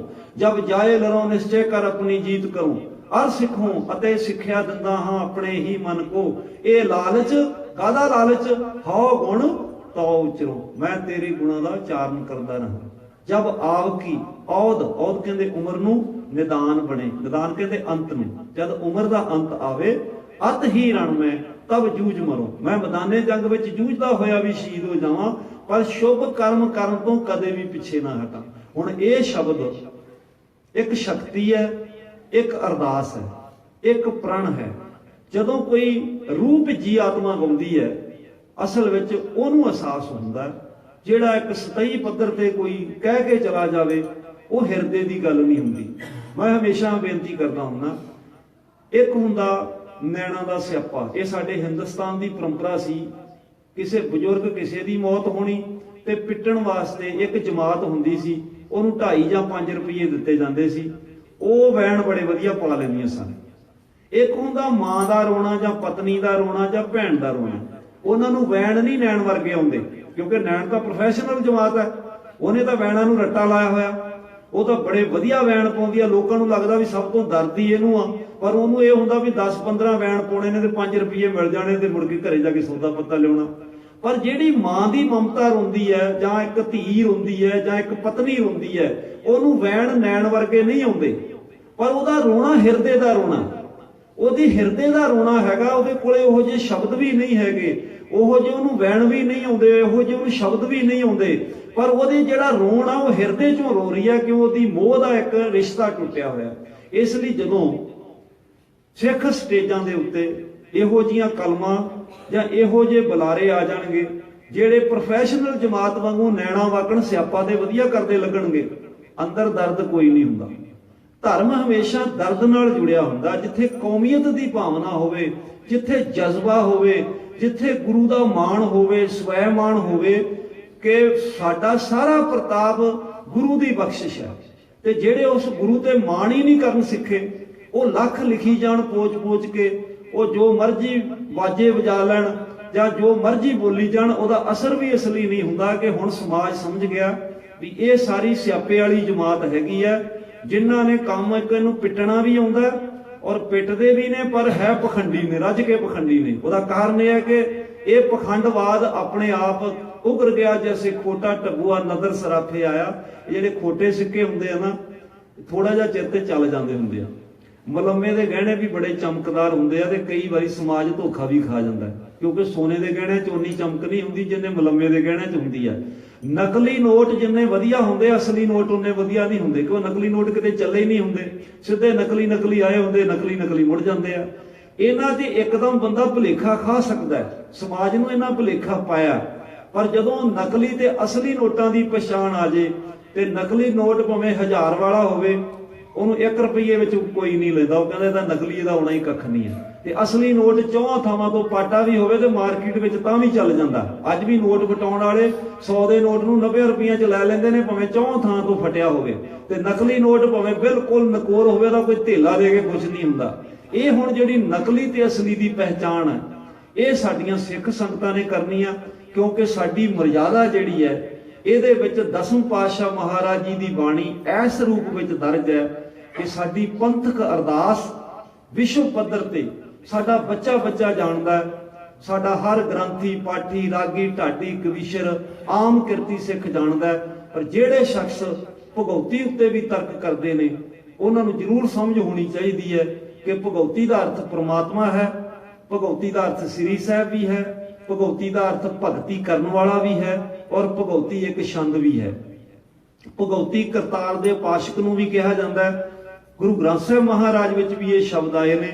ਇਹ ਪ੍ਰਮਾਤਮਾ ਦੇ ਪ੍ਰਥਾਏ ਵੀ ਆਏ ਨੇ, ਭਗਤੀ ਕਰਨ ਵਾਲੇ ਕਰਤਾਰ ਦੇ ਉਪਾਸ਼ਕਾਂ ਦੇ ਪ੍ਰਥਾਏ ਵੀ ਆਏ ਨੇ। ਪਰ ਗੁਰੂ ਗੋਬਿੰਦ ਸਿੰਘ ਮਹਾਰਾਜ ਜੀ ਇਸ ਤੋਂ ਪਹਿਲਾਂ ਤਾਂ ਲਿਖਦੇ ਨੇ, ਅਰਦਾਸ ਇੱਕ ਓੰਕਾਰ ਵਾਹਿਗੁਰੂ ਜੀ ਕੀ ਫਤਿਹ। ਪ੍ਰਮਾਤਮਾ ਇੱਕ ਹੈ, ਫਤਿਹ ਉਸ ਵਾਹਿਗੁਰੂ ਦੀ ਹੈ। ਸ੍ਰੀ ਭਗਉਤੀ ਜੀ ਸਹਾਏ, ਉੱਥੇ ਪ੍ਰਮਾਤਮਾ ਦੇ ਰੂਪ ਨੂੰ ਸਹਾਏ ਕਰਕੇ ਜਣਿਆ, ਵਾਰ ਸ੍ਰੀ ਭਗਉਤੀ ਜੀ ਕੀ। ਇਹ ਤਾਂ ਪ੍ਰਮਾਤਮਾ ਦੀ ਉਸਤਤੀ ਦਾ ਸ਼ਬਦ ਹੈ। ਫਿਰ ਸਾਨੂੰ ਸਾਰਿਆਂ ਨੂੰ ਦਾ ਪ੍ਰਥਮ ਭਗਉਤੀ ਸਿਮਰ ਕੇ ਗੁਰੂ ਨਾਨਕ ਲਈ ਧਿਆਏ। ਇਹ ਅਰਦਾਸ ਇੱਕ ਤਾਂ ਸਾਨੂੰ ਸਹਿਜ ਭਾਵੀ 10 ਪਾਤਸ਼ਾਹੀਆਂ ਦੇ ਨਾਮ ਚਿੱਤੇ ਕਰਾ ਦਿੰਦੀ ਹੈ। ਕਈ ਵਾਰੀ ਸਾਨੂੰ ਬਚਪਨ ਵਿੱਚ ਲੜੀਵਾਰ ਨਾਮ ਨਹੀਂ ਯਾਦ ਹੁੰਦੇ 10 ਗੁਰੂ ਸਾਹਿਬਾਨ ਦੇ। ਜਿਹਨੂੰ ਅਰਦਾਸ ਦੀ ਪਹਿਲੀ ਪੌੜੀ ਆਉਂਦੀ ਹੈ, ਉਹ 10 ਗੁਰੂ ਸਾਹਿਬਾਨ ਦੇ ਨਾਮ ਵੀ ਸਹਿਜ ਭਾਵੀ ਖੜੋਤਾ ਅਰਦਾਸ ਵਿੱਚ ਯਾਦ ਕਰ ਲੈਂਦਾ। ਤੇ ਗੁਰੂ ਗੋਬਿੰਦ ਸਿੰਘ ਮਹਾਰਾਜ ਜੀ ਦੀ ਉਸ ਭਾਵਨਾ ਨਾਲ ਵੀ ਅਸੀਂ ਜੁੜਦੇ ਹਾਂ, ਕਿਉਂਕਿ ਗੁਰੂ ਸਾਹਿਬ ਨੇ ਸਾਨੂੰ ਉਸ ਸ਼ਕਤੀ ਦੇ ਲੜ ਲਾਇਆ, ਉਸ ਪਾਤਸ਼ਾਹ ਦੀਆਂ ਮਹਾਨ ਬਖਸ਼ਿਸ਼ਾਂ ਨੇ। ਇਸ ਕਰਕੇ ਜਿਹੜਾ 10ਵਾਂ ਗ੍ਰੰਥ ਹੈ, ਇਹਦੇ ਵਿੱਚ ਕੀਮਤੀ ਬਚਨ ਨੇ। ਇਹਨੂੰ ਪੜ੍ਹਨ ਵਾਸਤੇ ਸਮਾਜ ਨੂੰ ਡੂੰਘੇ ਅਧਿਐਨ ਦੀ ਲੋੜ ਹੈ। ਇਹਦੇ ਵਿੱਚ ਫਾਰਸੀ ਵੀ ਹੈ, ਬ੍ਰਿਜ ਭਾਸ਼ਾ ਵੀ ਹੈ, ਇਹਦੇ ਵਿੱਚ ਪੰਜਾਬੀ ਦਾ ਸ਼ਬਦ ਵੀ ਹੈ। ਸੁਣ ਕੇ ਸਦਮਾਹੀ ਦੀ ਮੇਹੀ ਪਾਣੀ ਘਾ ਮੁੱਤੋਂ ਨੇ, ਲੱਖੀ ਦਾ ਜੰਗਲ ਖਾਲਸਾ ਆਏ ਦਿਦਾਰ ਦਿੱਤੋਂ ਨੇ। ਜਦੋਂ ਸਤਿਗੁਰੂ ਮਾਲਵੇ ਦੇ ਹਲਕੇ ਵਿੱਚ ਗਏ, ਸੰਗਤਾਂ ਉਮੜ ਕੇ ਆਈਆਂ। ਉਹ ਸੰਗਤਾਂ ਦੇ ਪ੍ਰਥਾਏ ਸਤਿਗੁਰਾਂ ਨੇ ਇਹ ਸ਼ਬਦ ਉਚਾਰਨ ਕੀਤਾ ਵੀ ਜਿਵੇਂ ਜਿਹੜੀਆਂ ਮਾਹੀ ਦੀ ਸੱਦ ਸੁਣ ਕੇ ਮੇਹੀ ਪਾਣੀ ਘਾਹ ਮੁੱਤੋਂ ਨੇ, ਘਾਹ ਪਾਣੀ ਛੱਡ ਕੇ ਮਈਆਂ ਦੌੜਦੀਆਂ ਨੇ ਮਾਹੀ ਦੀ ਧੁਨ ਸੁਣ ਕੇ। ਇਸ ਤਰ੍ਹਾਂ ਇੱਕ ਮਾਹ ਪੈਦਾ, ਇਹ ਤਸ਼ਬੀਹਾਂ ਹੁੰਦੀਆਂ ਨੇ, ਇਹ ਅਲੰਕਾਰ ਹੁੰਦੇ ਨੇ ਕਾਵਿ ਸ਼ੈਲੀ ਦੇ ਵਿੱਚ। ਸਤਿਗੁਰਾਂ ਨੇ ਕਿਹਾ ਵੀ ਲੱਖੀ ਦਾ ਜੰਗਲ ਖਾਲਸਾ ਆਏ ਦਿਦਾਰ ਦਿੱਤੋਂ ਨੇ। ਲੱਖੀ ਦੇ ਜੰਗਲ ਵਿੱਚ ਇੰਨਾ ਵੱਡਾ ਇਕੱਠ ਹੋਇਆ ਕਿ ਸਾਰੀਆਂ ਸੰਗਤਾਂ ਉਮੜ ਕੇ ਸਤਿਗੁਰਾਂ ਦੇ ਚਰਨਾਂ ਵੱਲ ਆਈਆਂ ਦਰਸ਼ਨ ਕਰਨ ਵਾਸਤੇ। ਉਸ ਮਹਾਨ ਪਾਤਸ਼ਾਹ ਜਿਨ੍ਹਾਂ ਦਾ ਇਤਿਹਾਸ ਵੀ ਮਹਾਨ, ਜਿਨ੍ਹਾਂ ਦੀ ਰਚਨਾ ਵੀ ਮਹਾਨ, ਸਤਿਗੁਰੂ ਰਹਿਮਤ ਕਰਨ ਕਿ ਸਾਡੇ, ਵੈਸੇ ਮੈਂ ਕਹਿੰਦਾ ਹੁੰਦਾ ਕਿ 99% ਸਾਡੇ ਸਿੱਖ ਸਮਾਜ ਨੂੰ ਕੋਈ ਸ਼ੰਕਾ ਨਹੀਂ ਹੈ। ਇਹਨਾਂ ਵਿੱਚ ਸ਼ੰਕਾ ਖੜਾ ਕਰਨ ਵਾਲੇ 2-4 ਲੋਕ ਨੇ। ਉਹਨਾਂ ਨੂੰ ਜਦੋਂ ਮੈਂ ਪ੍ਰਧਾਨ ਸਾਹਿਬ ਜੀ ਹੋਰਾਂ ਦਾ, ਸਰਦਾਰ ਸਰਬਜੀਤ ਸਿੰਘ ਔਰ ਸਮੂਹ ਪ੍ਰਬੰਧਕ ਕਮੇਟੀ ਦਾ, ਸਮੂਹ ਸੰਗਤਾਂ ਦਾ ਇਸ ਲਈ ਧੰਨਵਾਦ ਕਰਦਾ ਕਿ ਇਹ ਸਮਾਗਮ ਸਾਨੂੰ ਜਦ ਗੁਰਦੁਆਰਾ ਸਾਹਿਬਾਨ ਵਿੱਚ ਇਸੇ ਤਰ੍ਹਾਂ ਸੰਗਤਾਂ ਵਿੱਚ ਹੋਣਗੇ ਤਾਂ ਸ਼ੰਕੇ ਆਪਣੇ ਆਪ ਨਿਵਰਤ ਹੋ ਜਾਂਦੇ ਹੁੰਦੇ ਆ। ਸ਼ੰਕੇ ਪਹਿਲੀ ਗੱਲ ਤਾਂ ਹੈ ਹੀ ਨਹੀਂ, ਸ਼ੰਕੇ ਪਾਏ ਜਾਂਦੇ ਨੇ। ਕਈ ਵਾਰੀ ਅਰਥ ਪ੍ਰਣਾਲੀ ਦੀ ਪ੍ਰੋਬਲਮ ਹੁੰਦੀ ਹੈ। ਮੈਂ ਇੱਕ ਗੱਲ ਕਰਕੇ ਸਮਾਪਤੀ ਕਰਾਂਗਾ। ਭਾਈ ਚੌਪਾ ਸਿੰਘ ਦਾ ਰਹਿਤਨਾਮਾ ਹੈ, ਉਹਦੇ ਵਿੱਚ ਹੈ ਕਿ ਸਿੱਖ ਅੰਮ੍ਰਿਤ ਵੇਲੇ ਉੱਠ ਕੇ ਬੀੜੀ ਕਰੇ। ਹੁਣ ਬੀੜੀ ਅਸੀਂ ਪੀਣ ਵਾਲੀ ਬੀੜੀ ਨੂੰ ਕਹਿੰਦੇ ਜਿਹੜੇ ਤਮਾਕੂ ਪੀਂਦੇ ਨੇ। ਇੱਕ ਸਾਡੇ ਵਿਦਵਾਨ ਨੇ ਲਿਖ ਦਿੱਤਾ ਜਿਹੜਾ ਪਾਨ ਮਸਾਲਾ ਸੇਵਨ ਕਰੇ। ਦੂਜੇ ਨੇ ਅਰਥ ਕਰ ਦਿੱਤੇ ਬੀੜੀ ਦਾ ਮਤਲਬ ਕਸਰਤ ਕਰੇ। ਹੁਣ ਲਾਇਆ ਉਹਨੇ ਵੀ ਤੁੱਕਾ ਹੀ ਸੀਗਾ, ਵਿਦਵਾਨ ਵੀ ਨਾਮਵਰ ਸੀਗਾ। ਬੀੜੀ ਦੇ ਅਰਥ ਸਪਸ਼ਟ ਨਾ ਹੋਏ, ਉਹਨੇ ਲਿਖਤਾ ਕਸਰਤ ਕਰੇ। ਅਸਲ ਭੇਦ ਉਦੋਂ ਖੁੱਲਿਆ ਜਦੋਂ ਤੀਜੇ ਬੰਦੇ ਨੇ ਅਰਥ ਕੀਤੇ ਕਿ ਸਾਡੇ ਪਿੰਡਾਂ ਦੇ ਵਿੱਚ ਜਿਹੜੀਆਂ ਉਦੋਂ ਲੈਟਰਿਨ ਬਾਥਰੂਮ ਨਹੀਂ ਸੀ ਹੁੰਦੇ, ਸਾਡੇ ਲੋਕ ਸਵੇਰੇ ਹਾਜਤ ਵਾਸਤੇ ਬਾਹਰ ਜਾਂਦੇ ਸਨ ਖੇਤਾਂ ਵੱਲ, ਜਿੱਥੇ 5-7 ਏਕੜ ਦੇ ਵਿੱਚ ਕੋਈ ਰੁੱਖਾਂ ਦਾ ਝੁੰਡ ਹੁੰਦਾ ਸੀ, ਉਹਨੂੰ ਅਸੀਂ ਬੀੜ ਜਾਂ ਬੀੜੀ ਕਹਿੰਦੇ ਸਾਂ। ਜਿਵੇਂ ਬਾਬਾ ਬੁੱਢਾ ਜੀ ਦੀ ਬੀੜ, ਉੱਥੇ ਕਿਉਂਕਿ ਜੀਵ ਜੰਤੂ ਜਿਹੜੀਆਂ ਮੱਝਾਂ ਗਾਵਾਂ ਘਾਹ ਚਰਦੀਆਂ ਸਨ, ਉਸ ਖੁੱਲੇ ਇਲਾਕੇ ਨੂੰ ਬੀੜ ਕਹਿੰਦੇ ਸਨ। ਹੁਣ ਜੇ ਤਾਂ ਕੋਈ ਭਾਈ ਚੌਪਾ ਸਿੰਘ ਚ ਨੁਕਸ ਕੱਢੇ, ਉਹਨੇ ਕਹਿਣਾ ਵੀ ਗੁਰੂ ਦਾ ਸਿੱਖ ਤਾਂ ਜਿਹੜਾ ਤਮਾਕੂ ਨੂੰ ਮੂੰਹ ਨਹੀਂ ਲਾਉਂਦਾ, ਸਾਡੀ ਬੱਜਰ ਕਰਹਿਤ ਹੈ, ਤੇ ਭਾਈ ਚੌਪਾ ਸਿੰਘ ਨੇ ਲਿਖਤਾ ਬੀੜੀ ਕਰੇ। ਪਰ ਹੁਣ ਅਰਥ ਕਰਨ ਵਾਲੇ ਤੋਂ ਵੀ ਗਲਤੀ ਹੋ ਗਈ, ਉਹਨੇ ਪਾਨ ਮਸਾਲਾ ਲਿਖਤਾ ਵੀ ਥੋੜਾ ਜਿਹਾ ਸਾਹਿਤਕ ਸ਼ਬਦ ਲਿਖਦਾ। ਦੂਜੇ ਨੇ ਉਹਦਾ ਅਰਥ ਕਸਰਤ ਕਰਤਾ ਵੀ ਸਵੇਰੇ ਉੱਠ ਕੇ ਸਿੱਖ ਕਸਰਤ ਕਰੇ। ਪਰ ਤੀਜੇ ਨੂੰ ਸਮਝ ਆਈ ਹੈ ਕਿ ਬੀੜੀ ਦਾ ਮਤਲਬ ਹੈ ਕਿ ਸਵੇਰੇ ਉੱਠ ਕੇ ਫਿਰ ਉਹ ਬਾਹਰ ਜਿਹੜਾ ਆਪਣੀ ਹਾਜਤ ਕਰਨ ਵਾਸਤੇ ਖੇਤਾਂ ਵੱਲ ਜਾਂ ਬੀੜ ਵੱਲ ਜਾਏਗਾ। ਇਸੇ ਤਰ੍ਹਾਂ ਕਈ ਵਾਰੀ ਅਰਥਾਂ ਦੇ ਅਨਰਥ ਹੋ ਜਾਂਦੇ ਆ। ਜਦੋਂ ਕਿਸੇ ਦੀ ਸਮਝ ਵਿੱਚ ਨਹੀਂ ਆਉਂਦਾ ਜਾਂ ਇੱਕ ਅੱਖਰ ਦੀ ਸਮਝ ਹੁੰਦੀ ਹੈ, ਉਦੋਂ ਸਾਡੇ ਸਮਾਜ ਵਿੱਚ ਕਈ ਵਾਰੀ ਜਿਹੜੇ ਛੋਲੇ ਪ੍ਰਚਾਰਕ ਹੁੰਦੇ ਆ ਜਾਂ ਛੋਲੇ ਲੇਖਕ ਹੁੰਦੇ ਆ, ਉਹ ਫਿਰ ਕਹਿੰਦੇ ਵੀ ਹੁਣ ਅਸੀਂ ਗਲਤੀ ਕੱਢ ਕੇ ਵਿਖਾਉਣੇ ਵੀ ਆਹ ਵੀ ਗਲਤ ਆ, ਆਹ ਵੀ ਗਲਤ ਆ। ਗਲਤ ਨਹੀਂ ਹੁੰਦਾ, ਉੱਥੇ ਸਾਡੀ ਆਪਣੀ ਇੱਕ ਸੀਮਾ ਹੁੰਦੀ ਆ। ਜਿਵੇਂ ਦਸਮ ਪਾਤਸ਼ਾਹ ਲਿਖਦੇ ਨੇ, ਆਪ ਆਪਣੀ ਬੁੱਧ ਹੈ ਜੇਤੀ, ਵਰਨਤ ਭਿੰਨ ਭਿੰਨ ਤੋਹੇ ਦੇਤੀ। ਜਿੰਨੀ ਕਿਸੇ ਦੀ ਬੁੱਧ ਹੋਏਗੀ, ਵਰਣਨ ਤੇ ਬੰਦਾ ਉਹੀ ਕਰੇਗਾ ਨਾ, ਤੇ ਵਰਣਨ ਕਰਨ ਵਾਲੇ ਦੀ ਵੀ ਸੀਮਾ। ਕੋਈ ਕਿੱਡਾ ਵੀ ਵੱਡਾ ਵਿਦਵਾਨ ਹੋਵੇ, ਉਹਦੀ ਵੀ ਇੱਕ ਸੀਮਾ। ਉਹ ਗੁਰੂ ਸਾਹਿਬਾਂ ਦੇ ਫਲਸਫੇ ਨੂੰ ਹੂਬਹੂ ਨਹੀਂ ਪੇਸ਼ ਕਰਨ ਦੇ ਯੋਗ ਹੁੰਦਾ। ਉਹ ਸਮਾਜ ਨੂੰ ਸ਼ਰਧਾ ਨਾਲ ਸਮਝਾ ਸਕਦਾ ਹੈ, ਪਰ ਸਤਿਗੁਰਾਂ ਨੇ ਜਿਸ ਅਵਸਥਾ ਵਿੱਚ ਸ਼ਬਦ ਲਿਖਿਆ, ਨਾ ਤਾਂ ਗੁਰਬਾਣੀ ਦੀ ਅਸੀਂ ਕਹਿ ਸਕਦੇ ਵੀ ਅੰਤਮ ਵਿਆਖਿਆ ਹੈ, ਖੋਜ ਚੱਲਦੀ ਰਹਿਣੀ ਆ, ਹੋਰ ਨਵੇਂ ਟੀਕੇ ਆਉਣਗੇ। ਬਹੁਤ ਸਾਰੇ ਵਿਦਵਾਨਾਂ ਨੇ ਟੀਕੇ ਕੀਤੇ ਵੀ ਨੇ, ਬੜੇ ਨਵੇਂ ਅਜੇ ਹੋ ਰਹੇ ਨੇ। ਕਈ ਸ਼ਬਦਾਂ ਦੇ ਰਹੱਸ ਅਜੇ ਖੁੱਲਣਗੇ, ਜਿੱਥੇ ਅਜੇ ਪੁਰਾਣੇ ਟੀਕਾਕਰਨ ਨੂੰ ਹੋ ਸਕਦਾ ਕਈ ਸ਼ਬਦਾਂ ਦੀ ਅਜੇ ਸਹੀ ਵਿਆਖਿਆ ਨਾ ਹੋਈ ਹੋਵੇ। ਪਰ ਜੇ ਭਾਵਨਾ ਵਿੱਚ ਵਿਆਖਿਆ ਹੋਏਗੀ ਤਾਂ ਕੋਈ ਕਿਸੇ ਨੂੰ ਕਿੰਤੂ ਪਰੰਤੂ ਨਹੀਂ ਹੋਏਗਾ। ਪਰ ਜੇ ਸ਼ਰਾਰਤਮਈ ਵਿਆਖਿਆ ਹੋਏਗੀ, ਫਿਰ ਕਿੰਤੂ ਪਰੰਤੂ ਉੱਠਦੇ ਰਹਿਣਗੇ। ਇਸ ਲਈ ਇਤਿਹਾਸ ਵਿੱਚ ਵੀ ਖੋਜਾਂ ਚੱਲਦੀਆਂ ਰਹਿੰਦੀਆਂ ਨੇ, ਟੀਕਾਕਾਰੀ ਵਿੱਚ ਵੀ ਖੋਜਾਂ ਚੱਲਦੀਆਂ ਰਹਿੰਦੀਆਂ ਨੇ। ਇੱਕ ਗੱਲ ਕਰਕੇ ਸਮਾਪਤੀ ਕਰਦਾ, ਮੈਂ ਹਮੇਸ਼ਾ ਕਹਿੰਦਾ ਹੁੰਦਾ 24 ਪਾਠ ਅਸੀਂ ਸਾਰੇ ਕਰਦੇ ਆਂ। ਅਬ ਰੱਛਾ ਮੇਰੀ ਤੁਮ ਕਰੋ, ਸਿੱਖ ਉਬਾਰ ਸਿੱਖ ਸੰਗਰੋ। ਇਹਦੇ 4 ਅਰਥ ਮੈਨੂੰ ਪੜ੍ਹਨ ਨੂੰ ਮਿਲੇ। ਇੱਕ ਨੇ ਅਰਥ ਕਰ ਦਿੱਤੇ ਵੀ ਦਸਮ ਪਾਤਸ਼ਾਹ ਕਹਿੰਦੇ ਨੇ ਵੀ ਸਿੱਖਾਂ ਨੂੰ ਉਭਾਰ ਦੋ, ਤੇ ਜਿਹੜੇ ਅਸਿੱਖ ਗੈਰ ਸਿੱਖ ਨੇ ਉਹਨਾਂ ਦਾ ਸੰਘਾਰ ਕਰ ਦੋ। ਇਹਦਾ ਮਤਲਬ ਇਹ ਦਸਮ ਪਾਤਸ਼ਾਹ ਦੀ ਬਾਣੀ ਨਹੀਂ ਹੋ ਸਕਦੀ। ਸੁਣਨ ਵਾਲੇ ਨੇ ਵੀ ਮੰਨ ਲਿਆ ਵੀ ਗੱਲ ਤਾਂ ਠੀਕ ਕਹਿੰਦਾ। ਇੱਕ ਨੇ ਸਿੱਖ ਦੇ ਅਰਥ ਆਸਤਕ ਕਰਤੇ, ਅਸਿੱਖ ਦੇ ਨਾਸਤਕ ਕਰਤੇ। ਇੱਕ ਨੇ ਗੁਰਮੁਖ ਕਰਤੇ, ਨਾਲ ਜਿਹੜੇ ਅਸਿੱਖ ਦੇ ਅਰਥ ਮਨਮੁਖ ਕਰਤੇ। ਮੈਨੂੰ ਸਭ ਤੋਂ ਵਧੀਆ ਅਰਥ ਡਾਕਟਰ ਤਾਰਨ ਸਿੰਘ ਦੇ, ਜਿਨ੍ਹਾਂ ਨਾਲ ਸਾਡੀ ਮਾਨਸਿਕ ਸੰਤੁਸ਼ਟੀ ਹੋਈ, ਉਹ ਕਹਿੰਦੇ ਵੀ ਹਰ ਬੰਦੇ ਦੇ ਅੰਦਰ ਜਿਵੇਂ ਗਿਆਨ ਵੀ ਹੈਗਾ, ਅਗਿਆਨ ਵੀ ਹੈਗਾ। ਹਰ ਚੀਜ਼ ਦਾ ਬੰਦੇ ਨੂੰ ਗਿਆਨ ਨਹੀਂ ਹੁੰਦਾ, ਕੁਝ ਉਹਦੇ ਕੋਲੇ ਅਗਿਆਨ ਵੀ ਹੁੰਦਾ, ਬਹੁਤ ਸਾਰਾ ਗਿਆਨ ਵੀ ਹੁੰਦਾ। ਸਾਨੂੰ ਅਰਦਾਸ ਕਰਨ ਦੀ ਜਾਚ ਸਿਖਾਈ ਆ, ਹੇ ਅਕਾਲ ਪੁਰਖ ਜੀਓ, ਮੇਰੇ ਅੰਦਰਲੇ ਸਿੱਖ ਨੂੰ ਉਭਾਰੋ। ਅਬ ਰੱਛਾ ਮੇਰੀ ਤੁਮ ਕਰੋ, ਸਿੱਖ ਉਭਾਰ ਅਸਿੱਖ ਸੰਗਰੋ।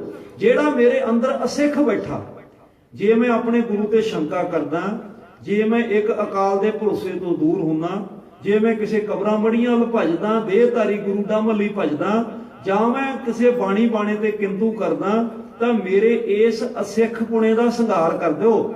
ਮੇਰੇ ਅੰਦਰਲੇ ਸਿੱਖ ਨੂੰ ਉਭਾਰੋ, ਤਾਂ ਕਿ ਮੈਂ ਆਪਣੇ ਬਾਣੀ ਬਾਣੇ ਨਾਲ, ਗੁਰੂ ਗ੍ਰੰਥ ਪੰਥ ਨਾਲ ਜੁੜਿਆ ਰਹਾ, ਔਰ ਮੇਰਾ ਵਿਸ਼ਵਾਸ ਆਪਣੇ ਗੁਰੂ ਪਿਤਾ ਦੇ ਉੱਤੇ ਹੋਵੇ, ਗੁਰੂ ਗ੍ਰੰਥ ਸਾਹਿਬ ਜੀ ਦੇ ਉੱਤੇ ਹੋਵੇ। ਹੁਣ ਇਹ ਅਰਥ ਕੁਦਰਤੀ ਹੈ ਕਿ 4 ਅਰਥਾਂ ਦੇ ਵਿੱਚੋਂ ਬਿਲਕੁਲ ਸਪਸ਼ਟ ਨੇ ਕਿ ਸਾਡੇ ਅੰਦਰਲੇ ਸਿੱਖ ਨੂੰ ਅਸੀਂ ਇਸੇ ਰੋਜ਼ ਪਾਠ ਨਹੀਂ ਕਰਦੇ, ਇਹ ਅਸੀਂ ਅਰਦਾਸ ਕਰਦੇ ਹਾਂ। ਕਿਉਂਕਿ ਚਿਤਰੋਪਖਿਆਨ ਦੇ ਅੰਤ ਵਿੱਚ ਬਾਣੀ ਆਉਂਦੀ ਆ। ਪਹਿਲਾਂ ਸਤਿਗੁਰਾਂ ਨੇ ਕਥਾਵਾਂ ਵਰਣਨ ਕੀਤੀਆਂ, ਫਿਰ ਸਤਿਗੁਰਾਂ ਨੇ ਇਸ ਮਾਹੌਲ ਵਿੱਚੋਂ ਕਿਹਾ ਕਿ ਅਗਰ ਆਹ ਕੁਝ ਜੇ ਵਾਪਰਦਾ ਹੈ ਸਮਾਜ ਦੇ ਵਿੱਚ, ਤੇ ਇਹ 24ਵੀਂ ਬਾਣੀ ਹੈ ਕਿ ਹਮਰੀ ਕਰੋ ਹਾਥ ਦੇ ਰੱਛਾ, पूर्ण हुए चित्त की इच्छा, तब चरणन मन रहे मारा, अपना जान करो प्रतिपारा।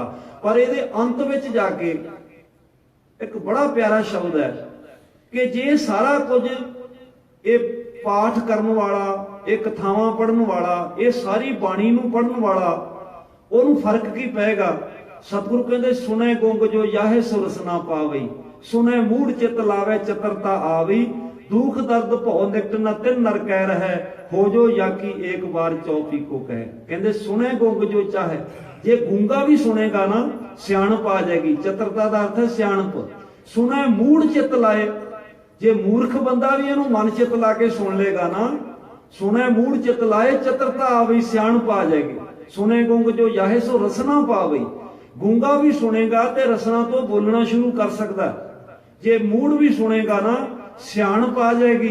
दुख दर्द भौ निकट न तिन नर कह रहे, ना दुख ना दर्द ओदे लागे नहीं रहेगा। हो जो याकी एक बार चौपी को कहे, जेड़ा 24 बाणी का पाठ करेगा।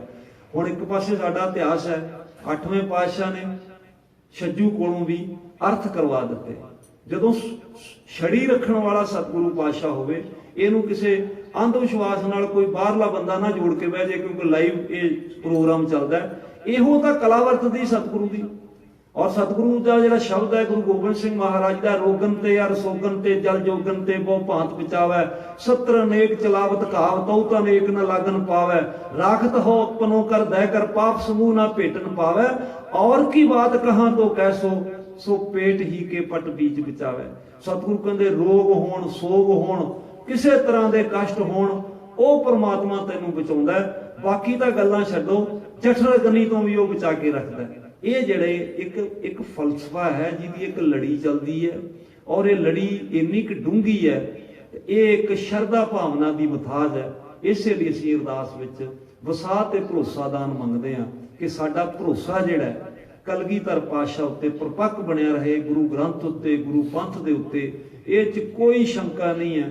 ਦੁਨੀਆ 'ਚ ਵਸਣ ਵਾਲਾ ਹਰ ਸਿੱਖ ਉਹਦੇ ਗੁਰੂ ਜੁਗੋ ਜੁਗ ਅਟਲ ਸਾਹਿਬ ਸ੍ਰੀ ਗੁਰੂ ਗ੍ਰੰਥ ਸਾਹਿਬ ਜੀ ਹਨ।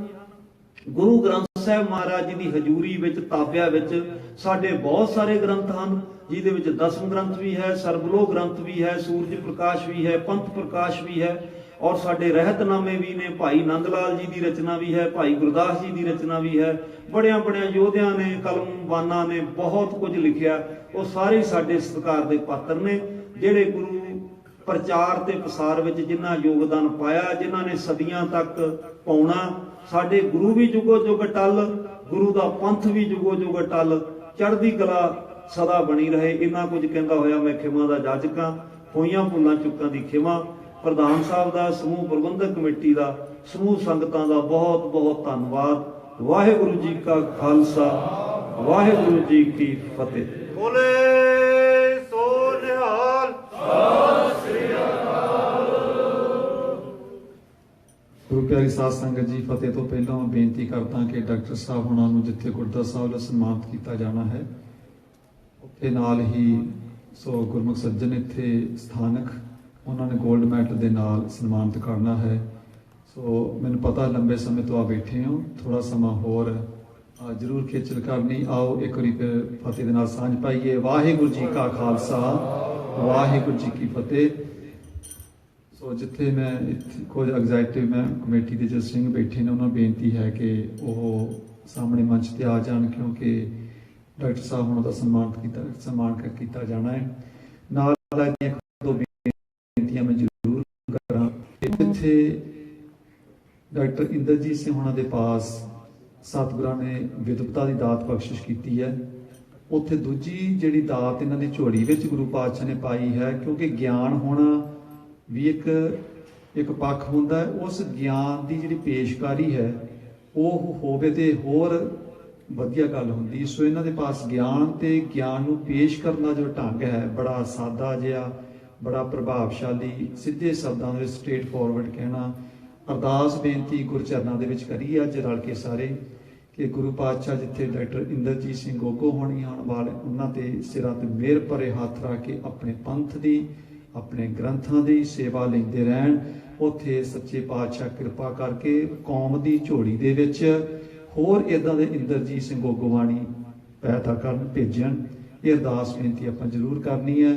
ਮੈਂ ਹੁਣ ਕੋਈ ਜ਼ਿਆਦਾ ਇਹਨੂੰ ਬੋਲਣ ਨੂੰ ਜਾਰੀ ਰੱਖਾਂ, ਇਹ ਸ਼ੋਭਾ ਨਹੀਂ ਦਿੰਦਾ, ਕਿਉਂਕਿ ਤੁਸੀਂ ਇੱਕ ਮਹਾਨ ਵਿਦਵਾਨ ਦੇ ਪਾਸੋਂ ਬੜੀ ਉੱਚ ਕੋਟੀ ਦੀਆਂ ਤੁਸੀਂ ਵਿਚਾਰਾਂ ਜਿੱਥੇ ਸਰਵਣ ਕੀਤੀਆਂ ਨੇ, ਉੱਥੇ ਮੈਂ ਬੇਨਤੀ ਕਰੂੰਗਾ ਕੁਝ ਸਾਡੇ ਕਮੇਟੀ ਦੇ ਮੈਂਬਰ ਹਨ ਉਹ ਜ਼ਰੂਰ ਸਾਹਮਣੇ ਆਉਣ। ਸੋ ਨਾਲ ਭਾਈ ਮਨਜਿੰਦਰ ਸਿੰਘ ਹੁਣੀ ਬੈਠੇ ਨੇ, ਇੱਥੇ ਸਾਡਾ ਇੱਕ ਸਾਖਿਆਤ ਰੂਪ ਨੇ ਖਾਲਸੇ ਦਾ, ਸ੍ਰੀ ਸਾਹਿਬ ਵੱਡੀ ਇਹਨਾਂ ਦੇ ਕੋਲ ਹੁੰਦੀ ਹੈ। ਸੋ ਸੁਭਾਅ ਥੋੜਾ ਭਾਵੇਂ ਕਰਮ ਜਿਹਾ, ਪਰ ਮਾਰੇ ਕਿਰਪਾ ਕਰਨ, ਗੁਰਦੁਆਰਾ ਸਾਹਿਬ ਦੇ ਅੰਦਰ ਸ਼ਾਂਤੀ ਹੀ ਰਹੇ। ਸੋ ਉਹਨਾਂ ਨੂੰ ਬੇਨਤੀ ਹੈ ਜ਼ਰੂਰ ਆਉਣ। ਸੋ ਸਾਡੇ ਸਾਬਕਾ ਮੁੱਖ ਸੇਵਾਦਾਰ ਭਾਈ ਜੀ ਸਿੰਘ ਹੋਣੀ ਹੈਗੇ ਨੇ, ਬਾਬਾ ਸਰਮ ਸਿੰਘ ਹੋਣੀ, ਇਹਨਾਂ ਨੂੰ ਬੇਨਤੀ ਹੈ ਕਿ ਜ਼ਰੂਰ ਗਿਆਨੀ ਜੀ ਹੋਣੀ ਹੈਗੇ ਨੇ, ਬੇਨਤੀ ਹੈ ਤੁਸੀਂ ਜ਼ਰੂਰ ਮੰਚ ਤੇ ਆਓ ਗਿਆਨੀ ਜੀ। ਸੋ ਤਾਂ ਕਿ ਆਪਾਂ ਜਿਹੜਾ ਬਣਦਾ ਸਨਮਾਨ ਹੈ ਆਪਾਂ ਡਾਕਟਰ ਇੰਦਰਜੀਤ ਸਿੰਘ ਹੋਣਾ ਨੂੰ ਆਪਾਂ ਦੇ ਸਕੀਏ।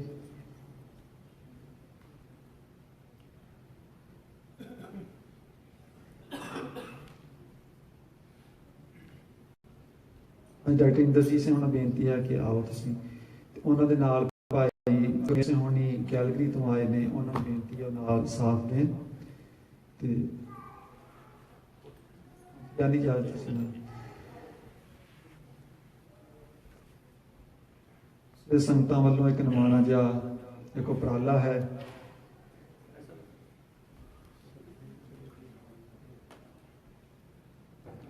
ਨਾਲ ਹੀ ਭਾਈ ਸੁਖਦੇਵ ਸਿੰਘ ਜੀ ਵਕੀਲਾਂ ਵਾਲੇ ਤੋਂ, ਇਹਨਾਂ ਨੇ ਡਾਕਟਰ ਸਾਹਿਬ ਹੋਣਾ ਵਾਸਤੇ 골ਡ ਮੈਡਲ ਤਿਆਰ ਕਰਕੇ ਲਿਆਂਦਾ ਹੈ, ਉਹ ਵੀ ਨਾਲ ਦਿੱਤਾ ਜਾਵੇਗਾ। ਸੋ ਤੇ ਭਾਈ ਹਰਨੇਕ ਸਿੰਘ ਜੋ ਇਸ ਇਲਾਕੇ ਦੇ ਨੇ, ਸੋ ਡਾਕਟਰ ਸਾਹਿਬ ਹੋਣੀ ਬਕਾਇਦਾ ਇਹਨਾਂ ਦੇ ਪਾਸ ਜਾਂਦੇ ਨੇ, ਉੱਥੇ ਉਹਨਾਂ ਨੂੰ ਬੇਨਤੀ ਹੈ ਜ਼ਰੂਰ ਮੰਚ ਤੇ ਆਉਣ। ਇਹਨਾਂ ਵੱਲੋਂ ਉਪਰਾਲਾ ਕੀਤਾ ਗਿਆ ਹੈ।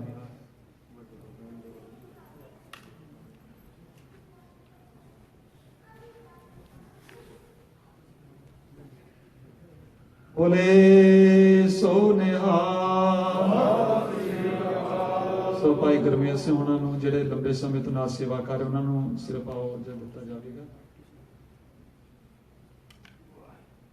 ਬੋਲੇ ਸੋ ਨਿਹਾਲ। ਸੋ ਨਾਲ 골ਡ ਮੈਡਲ ਭਾਈ ਸੁਖਦੇਵ ਸਿੰਘ ਵਕੀਲਾਂ ਵਾਲੇ ਤੋਂ ਉਹ ਡਾਕਟਰ ਸਾਹਿਬ ਪੇਸ਼ ਕਰਨਗੇ। ਬੋਲੇ ਸੋ ਨਿਹਾਲ। ਤੋ ਡਾਕਟਰ ਸਾਹਿਬ ਹੁਣ ਦਾ ਇੱਕ ਵਾਰ ਫਿਰ ਤਹਿ ਦਿਲੋਂ ਧੰਨਵਾਦ ਹੈ, ਬੜਾ ਮਾਣ ਹੈ ਇਹਨਾਂ ਤੇ। ਸੋ ਬਹੁਤ ਕੁਝ ਨਵਾਂ ਸਿੱਖਿਆ ਹੈ, ਬਹੁਤ ਚੰਗੇ ਸ਼ਬਦਾਂ ਦੇ ਵਿੱਚ ਸਿੱਖਿਆ ਹੈ, ਕਿਉਂਕਿ ਆਮ ਜ਼ਿੰਦਗੀ ਵਿੱਚ ਵਿਚਰਦਿਆਂ ਸਾਨੂੰ ਕਈ ਸਵਾਲਾਂ ਦੇ ਜਿਹੜੇ ਜਵਾਬ ਨਹੀਂ ਦੇਣੇ ਆਉਂਦੇ, ਪਰ 2 ਘੰਟੇ ਦਾ ਸਮਾਂ ਝੱਟ ਲੰਘ ਗਿਆ। ਸੋ ਨਾਲ ਬੇਨਤੀ ਇਹ ਹੈ ਕਿ ਠੀਕ ਆ, ਕਈ ਵਾਰੀ ਇਹ ਭਰਮ ਭੁਲੇਖੇ ਅਣਜਾਣੇ ਵਿੱਚ ਅਸੀਂ ਐਕਸੈਪਟ ਕਰ ਲੈਂਦੇ ਹਾਂ, ਪਰ ਜਦੋਂ ਸਾਨੂੰ ਗਿਆਨ ਹੁੰਦਾ ਹੈ, ਸਾਡੇ ਗੁਰੂ ਚਰਨਾਂ ਵਿੱਚ ਸਾਡੀ ਪ੍ਰੀਤ ਹੋਰ ਵੱਧ ਜਾਂਦੀ ਹੈ। ਪਰ ਜਿਹੜੇ ਜਾਣ ਬੁੱਝ ਕੇ ਹੀ ਸ਼ੰਕਿਆਂ ਨੂੰ, ਉਹਦਾ ਕਾਰਨ ਕੋਈ ਵੀ ਹੋ ਸਕਦਾ, ਸ਼ੰਕਿਆਂ ਨੂੰ ਜਿਹੜਾ ਪੈਦਾ ਕਰਨ ਵਾਲੇ, ਸੋ ਭਾਵੇਂ ਕਿ ਉਹਨਾਂ ਨੇ ਬਹਿ ਕੇ ਗੱਲਬਾਤ ਵੀ ਨਹੀਂ ਕਰਨੀ, ਜੇ ਉਹਨਾਂ ਨੂੰ ਸਮਝਾਉਂਦੇ ਵੀ ਆ ਤੇ ਉਹਨਾਂ ਨੇ ਨਹੀਂ ਸਮਝਣਾ, ਤੇ ਉਹਨਾਂ ਦਾ ਫਿਕਰ ਕਰਨ ਦੀ ਵੀ ਲੋੜ ਨਹੀਂ ਆਪਾਂ ਨੂੰ ਹੈਗੀ ਸਾਧ ਸੰਗਤ, ਕਿਉਂਕਿ ਅਕਾਲ ਪੁਰਖ ਵਾਹਿਗੁਰੂ ਦੀ ਮੌਜ ਦੇ ਵਿੱਚੋਂ ਪੈਦਾ ਹੋਇਆ ਇਹ ਜਿਹੜਾ ਸਿੱਖ ਪੰਥ ਹੈ, ਇਹ ਤੇ ਇਸ ਇਨਕਲਾਬੀ ਪੰਥ ਤੇ ਉਤਰਾ ਚੜਾ ਤੇ ਆ ਸਕਦੇ ਨੇ। ਪਰ ਜੇ ਕੋਈ ਇਹ ਕਹੇ ਕਿ ਪੰਥ ਇਹਨਾਂ ਲੋਕਾਂ ਕਰਕੇ ਨਾ ਖੌਰਾ ਲੱਗੇਗਾ, ਇਹ ਉਹ ਲੋਕ ਆਪਣੇ ਮਨ ਦੇ ਵਿੱਚੋਂ ਵਿਸਾਰ ਦੇਣ। ਤੇ ਆਓ ਜ਼ਿਆਦਾ ਕੁਝ ਨਾ ਕਹਿੰਦਾ ਹੋਇਆ ਇੱਥੇ ਹੀ ਸਮਾਪਤੀ ਕਰਦਾ ਹਾਂ। ਸ਼ਨੀਵਾਰ 1 ਅਪ੍ਰੈਲ ਨੂੰ ਸੋ ਜਿਹੜੇ ਕੈਨੇਡਾ ਦੇ ਡਿਫੈਂਸ ਮਿਨਿਸਟਰ ਜਿੱਥੇ ਪਹੁੰਚ ਰਹੇ ਨੇ ਸਾਡੇ ਪਾਸ, ਆਪ ਸਾਰਿਆਂ ਨੂੰ ਬੇਨਤੀ ਹੈ ਕਿ 1 ਤਰੀਕ ਦਿਨ ਸ਼ਨੀਵਾਰ ਨੂੰ ਡਿਫੈਂਸ ਮਿਨਿਸਟਰ ਹਰਜੀਤ ਸਿੰਘ ਸੱਜਣ ਹੋਣੀ 3 ਵਜੇ ਤੋਂ ਲੈ ਕੇ 5 ਵਜੇ ਤੱਕ ਇੱਥੇ ਉਹਨਾਂ ਨੇ ਪਹੁੰਚਣਾ ਹੈ। ਸੋ ਉਹ ਆਪਣੇ ਕੋਲ 2 ਘੰਟੇ ਵਾਸਤੇ ਠਹਿਰਨਗੇ। ਤੁਸੀਂ ਆਪਣੇ ਬੱਚਿਆਂ ਤੇ ਪਰਿਵਾਰਾਂ ਦੇ ਸਮੇਤ ਇੱਥੇ ਪਹੁੰਚਿਓ। 2 ਘੰਟੇ ਨਾਲ ਸਾਡੇ ਨਾਲ ਗੱਲਬਾਤ ਕਰਨੀ ਹੈ, ਆਪਣੀ ਸਟੋਰੀ ਸਾਂਝੀ ਕਰਨਗੇ। ਸੋ ਬੇਨਤੀ ਹੈ ਜ਼ਰੂਰ ਪਹੁੰਚਿਓ। ਇੱਥੇ ਹੀ ਆਨੰਦ ਸਾਹਿਬ ਦਾ ਜਾਪ ਹੋਵੇਗਾ, ਨਾਲ ਹੀ ਦੀਵਾਨ ਦੀ ਸਮਾਪਤੀ ਹੈ ਜੀ। ਵਾਹਿਗੁਰੂ ਜੀ ਕਾ ਖਾਲਸਾ, ਵਾਹਿਗੁਰੂ ਜੀ ਕੀ ਫਤਿਹ।